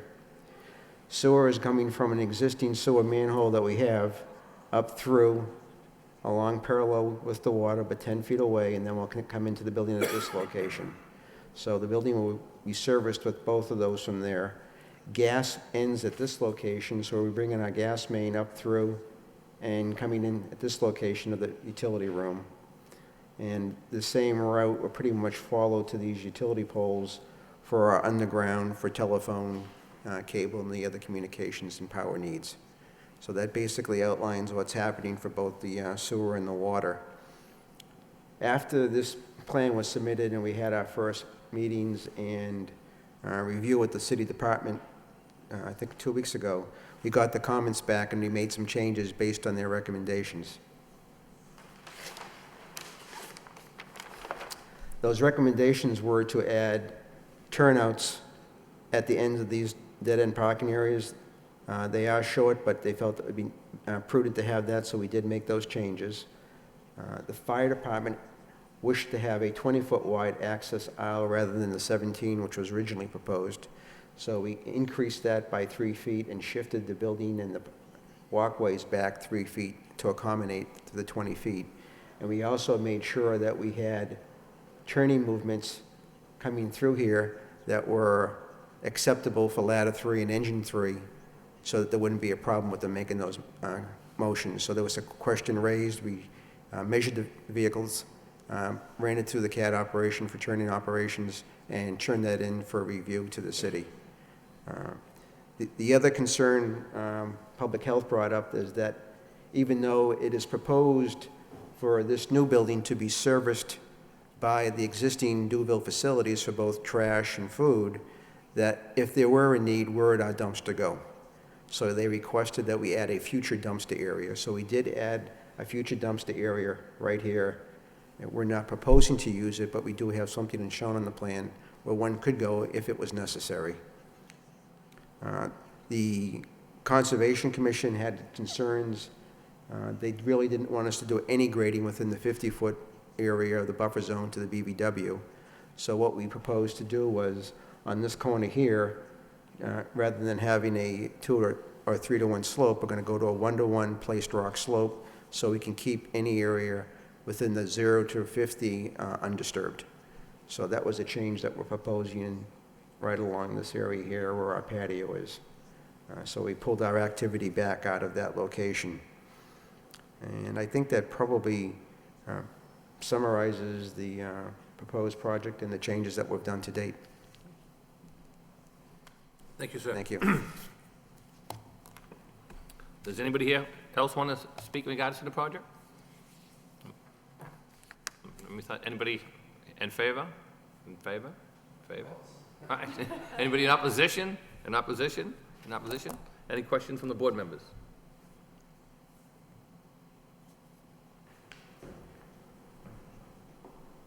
I mean, we received your comments. It seems like you worked with staff. Joe, any comments from staff? I know it seems like they had comments, they fixed comments that staff had, so it sounds like staff's pretty satisfied at this point, would you say? Yeah, we have no other comments at this time, Mr. Chairman. They've addressed a number of items that were brought up previously by different city departments, so we have no other comments at this time. And I know when I talked to you earlier in the day, we didn't have a direct letter from the fire staff, from the fire department, but you said staff had spoke with them and they were satisfied, and John told us this tonight. That's correct. So that meets that criteria for us? That's correct, right? Right. Any questions?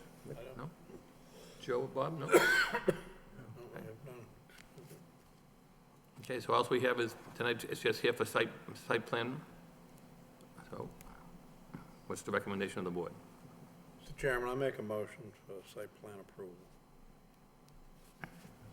Motion made for approval of the site plan, Second. Seconded by Mr. Malovich. All in favor, say aye. Aye. Chair votes yes. So site plan's approved as 4 in favor, and none against, and 1 abstain. Good luck and thank you. Sorry for Thank keeping you a so little late, much. but Have a good evening. We got out here faster than we thought we would, believe me, with 5 Thank public you. hearings on. Thank you.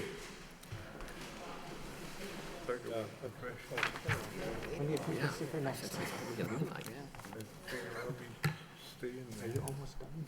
That was my question. They were always simple. Yeah, that was.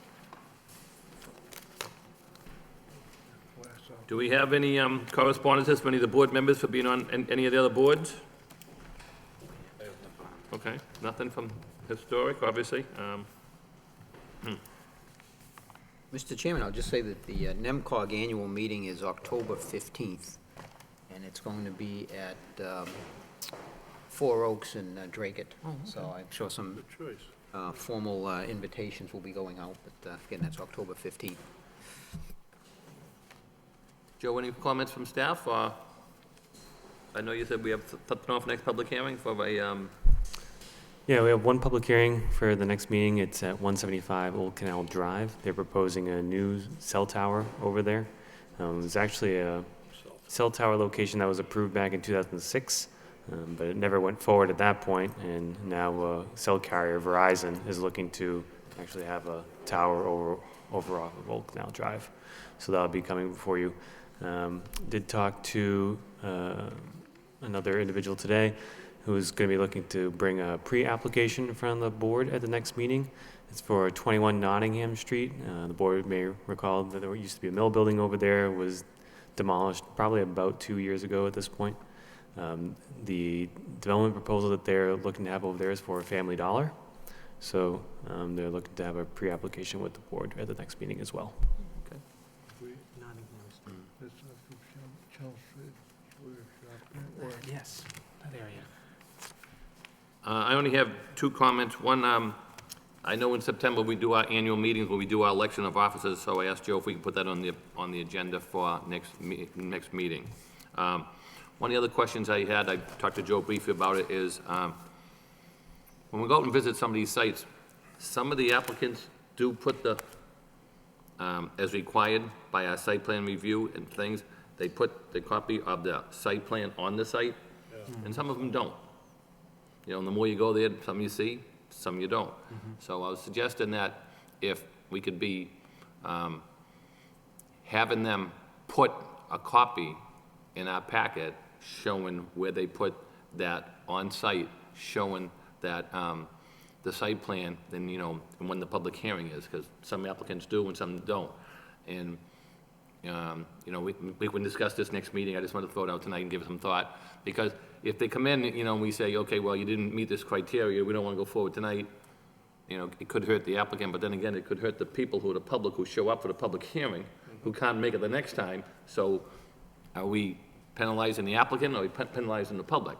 And I said, you know, they can put the requirement in and give us the packet, and then just go and take a picture, and they submit it and give us an email later. So everybody's held to the same standard by putting that thing on the site. Plus, when you're out looking at sites, and sometime when you have a vacant lot or something else, it's easy to find that site. I mean, like, for example, Market Street tonight. I mean, you could walk around there all night and not find that site. I mean, you know, and so, and when I was down there looking around, I'm like, I think it's this one, but I'm not sure. So if we can try to, you know, we can discuss that at the next meeting, how we want to enforce that, but I just mentioned to Joe when we were on the phone today, just touching base with tonight's meeting. So I think, you know, some people do a very good job, like when they did it on Western Ave. And, you know, it was right there, you went, you found it, even though it was a vacant spot, you knew exactly where it was, and it was helpful. It would have been difficult because it was, the Yeah, spot was hard. and you know, when some people adhere to it, some people don't, so maybe we can discuss that next meeting, whether, how we want to address that meeting. And the other thing I thought we could address is, if we want to limit how many public hearings we have on a certain night. I mean, tonight I was very surprised that we finished up by 9:30, we had 5 public hearings on. Yeah, that was. I thought we'd be here, I mean, we've been here at 9:30 before for one public hearing, I mean, and it's hard to, like, Jerry and I discussed it prior to the meeting just briefly, like, you know, the city council has a 10 o'clock cutoff period. It's time to give a complete cutoff period of, say if they sat here all night for Duville and hit 10 o'clock, we told them they have to come back, you know? And some projects we know are gonna take several hours, like when we did Lowe's, you know, that project, we the zoning board of appeals did that in 2 to 3 meetings. We did it in one night, and we did it in 3 hours, and I want to guess it was 3.5 to 3 hours and 45 minutes. So we went off at 6:30, and we finished almost at 11. But I think that was, we approved that was, if my memory serves me correctly, was 36 to 38 conditions. So, I mean, we went through a lot that night, but we kept chipping away at it instead of coming back again. Because a lot of things that happen, and is sometimes when we do the public hearing, you continue the next public hearing, the same speakers want to get up and speak over again and say the exact same thing. And that's why when we do continue on, I try to emphasize to the public, you know, I'd like to hear from the people who haven't been heard yet, and does somebody else have anything new to say, because it's like, you know, me being a lawyer and working in the court system, it's like a trial. We don't start over, and if you continue the case to the following day, if you start, you know, you don't call the same witness and ask them the same question. Some lawyers try that, but our judges stop them from doing that. But, so just a couple of suggestions, so if we want to try to amend anything, just something to think over, and we can bring it up the next meeting. But just a couple of thoughts I had, you know, and how we want to address the public hearings, you know, whether, you know, put a limit on it, or look at one and say, you know, we know this one's going to go. I know staff gets a pretty good idea by how many people are calling their office, how many people come in and look at the plans, you know, so somehow to put some type of time requirement on the meetings. I mean, it's one thing for us to sit here, but I think it's, the difficulty is for the public, you know, and to have people sit through, you know, 4 or 5 hours to finally be heard. And then sometimes the end of the night, it's, you know, it's late, and you're trying to rush your project through. It didn't get the due consideration that we might think of, or we're not as sharp as we were when we started the meeting at 6:30. You might forget something, or it slides by because your concentration level is as high as it is earlier. So I just thought if we can address some of those things next meeting, I just wanted to bring them out and see what people's ideas are, think them over, and, you know, throw the ideas around. So those are the only comments I have, so. I would like this board to, as I was making reference to earlier, talk about late arriving information. Should we put that on that agenda for when we're doing the housekeeping at the next meeting? Yeah, you can't, yeah, we can do that. I have 2 concerns I have on that. One, if they come in with complete new plans, you know, then, you know, continue right off the bat. If they come in and correct the suggestions that were given by staff and then give us the plan, I don't have a problem with that, myself. Because now, Don't either. you know, because now, and you know what? It's nicer to see it on the plan when they presented it tonight, you know, like staff says, change parking spot 17, they come in, we made those changes. So, because we know what the concerns are by staff, and if they've gone ahead and worked to change those, I don't have a problem with that plan come in. But if they come in with a plan that staff hasn't seen, then I don't think we should entertain it. Because it's not fair to us, and it's not fair to staff, you know? So, I mean, we can throw that around and see what people think next meeting, but. Okay, yeah. You know what I mean? I mean, they make corrections, I think it's a good thing. Yeah, seems to me, though, that there might be gray area in there. Yeah. Making a change, addressing, well, what kind of change, what have they done to address it, and how big is that? I mean, but, you know, the basic little one, move the dumpster, eliminate parking spot number 7, put treescape here, stuff like that, you know, which, you know, curb cutting, right away, snow removal. Then they say, okay, we had it, but we didn't put it on plan, now we showed it. I mean, those are good things. I just go to the charter school, and they came in that evening, and we received that afternoon, the Yeah. traffic study. Oh, yeah, A that was- 300-page traffic study. Yeah. And that was, you know, Yeah. and we had requested that. peer review. Peer review. Yep. And that was given to us the afternoon of the meeting, and obviously, matter of fact, and we continued it for Right. that Yeah, particular reason. absolutely, 'Cause that yeah. was, you know, That was wasn't just too appropriate. big, because that was a big issue in that project. Yeah, you couldn't digest that in an afternoon. And even the city engineer, the city traffic engineer, would have a hard time to digest that and give us feedback within a couple of days. And that's why usually when we, you know, address something like that and ask for continuance, can you have all that information to staff by this certain date? And if they say, yeah, we say, well, if you didn't get by that date, then if you come back, then we're gonna continue it again. You know, and some say they will, they don't, but, and then again, you know, hopefully that doesn't fall on the burden of the people coming back as well. And again, that's a valid point you have. I guess if Yeah. it comes to, at what point do we feel that that's, Yeah. it's that tipping point, I guess, Yeah. is the Yeah. discussion. But if it's just, you know, to put comments back on the, you know, I'll say, you know, this is missing on the thing, so, yeah, so we can discuss that as well, I think. But I think there's just a couple of things I want to bring out, so we can, you know, throw those around next meeting, so.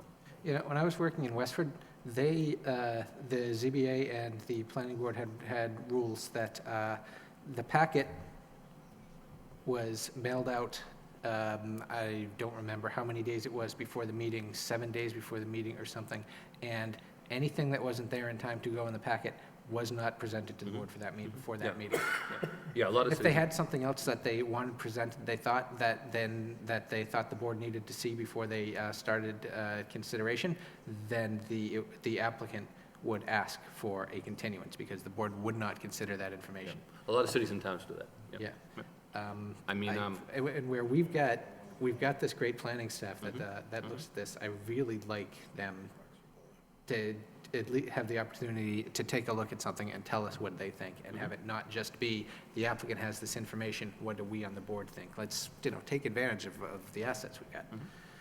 And one final consideration, Bob might, it's often, might be familiar with this, it often falls on the shoulders of the staff to determine, is something going to be considered and brought before the board and discussed, and a recommendation given, or are they going to say, we need more time to review this? And where developers and developers' attorneys often have, are often connected with City Hall, with officials in City Hall, that can really put staff in an uncomfortable position where it's on them to be saying no to somebody and worrying if there's going to be implications to this.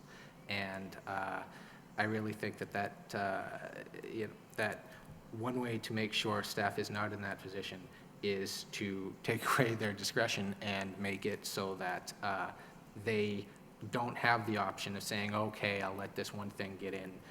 The board simply makes a rule that this is the timeline, and, there's really nothing that staff can do. yeah, I mean, I hear you on that. I mean, we've discussed this a lot of times over the years, and some things we've just continued outright, and if it's a minor thing, I mean, like for example, if Mr. Cox shows us pictures, we're gonna say we're not gonna see the pictures tonight? I mean, I was up there, I didn't have to see the pictures, I know what it looks like. I was there last night at 8 o'clock, but, something like that, I don't think it changes the whole thing. But if they come in with a new drainage calculation plan, they come in with a new traffic pattern and substantive that staff really has to look at, if they want to show you pictures of the backyard, I think something you gotta give some leeway, but that's my, but the major thing, that's my concern, but we can discuss that as we go, but. sure. Okay. Great, yeah, we can have that discussion. I would very much appreciate to hear what planning staff itself has to say on this. I think we'd benefit from their point of view very much.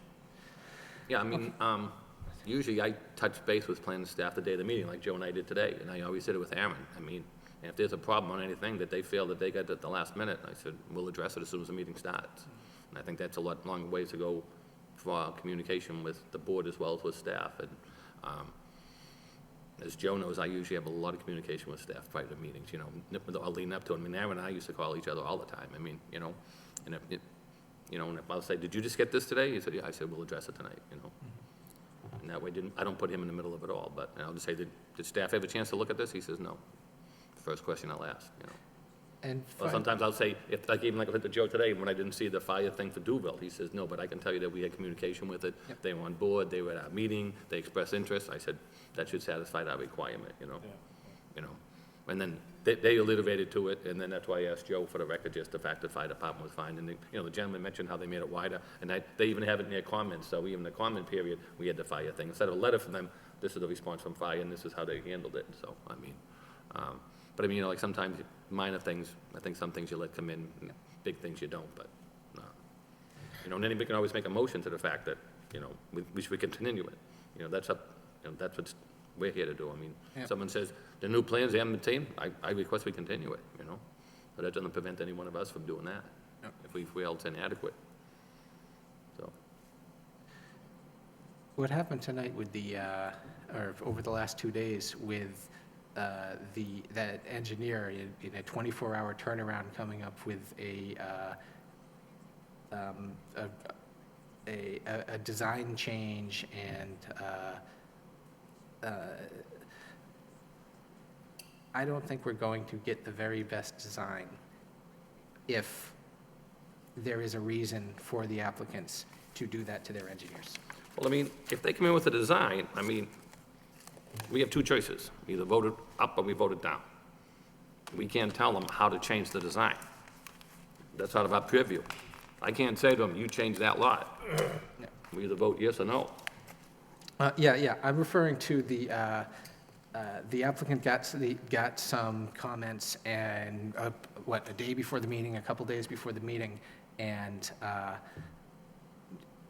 kind of hurriedly came up with a new design of some scope in order to address that. And I don't think that giving the applicants the option of getting a rushed design so that it can get on to the next meeting, I think that's liable to lead to some thoughtless design. I mean, yeah, I hear you. I mean, but it's up to what we feel as a board to digest that. I mean, they work through the night to try to address all the comments by staff, and they come in and staff is satisfied with them. I give them credit. They could say, we'll get to them. Some engineer says, yeah, we'll work on that, we'll do it later. These guys burnt the oil and got it done, in my opinion. But, I think on the site plan, it's very hard to turn it down on that, so a lot of times you just, if, on some of the stuff, like tonight, when the city engineer hadn't seen that new retaining wall on Wood Street, we made a condition that the city engineer look at it, look it over. If there's something that they respond to and we don't think staff had an opportunity to see it, we can do a conditional on it. Site plans are tough. We well know to shoot one down, you need a lot of ammunition, and you have to say on the record and highlight each and every one of those situations. And if our planning staff, or our traffic engineer, or our city engineer disagrees with us on planning board, when we go to court, we lose. There's no doubt about that. It doesn't matter what we think. It matters but if we disagree with the city engineer, we lose. We disagree with the city traffic engineer, we lose. A lot of departments told us that more than once. It doesn't matter what you think. It's what they think. You go to court, the judge looks at it, see you later. I can cite the cases that it's been done to on this, so it's, so we have to consider what they say. So on site plan, those are tough. When the case law says we have to, really come down. And even when we had the meetings down the hall on those, remember? Yeah. To shoot down a site plan, you really have to dig in deep to find out what's wrong with it, sometimes you approve it with conditions that the applicant doesn't want. Then it's not gonna go anywhere. Yeah. But, if you can't shoot it down, well, we can't do that. Well, it's a condition. So it's, instead of a non-condition condition, Jerry, it's a condition that they can't meet. So, so there's something to be said for those too. They're tough, but, because sometimes, like, as we well know, what we'll see next week is, with the cell towers. The ZBA has their hands full of it more than us, but we just have the site plan requirement. They have the special permit on it, and every time they vote it down, the FCC and the courts come back and say, no, you lose. Yeah, and that even came out of that training, and the guy said, good luck to us, because that was what the ZBA members said, how do we control the, and those are tough situations, they really are. Because some of our own bylaws tell them to put everything else on the same pole. And then people come in and say, well, why are you putting them on the pole? And they said, well, because we have to, but that's, those are tough situations, some of them. But, so anything further? If not, we can, motion to adjourn. I think we meet 2 weeks from tonight, right? On a Thursday night? That's correct. It'll be on next Thursday, the 18th. Yep. Yeah, I just on the agenda. Okay, so we got a motion to adjourn by Rich. All in favor? We have a second on that? Second. Okay. All in favor, say aye. Aye. Aye. We have adjourned. Good night. Thank you, everyone. Yeah, it's 2 weeks from tonight, I think, right? Yeah, because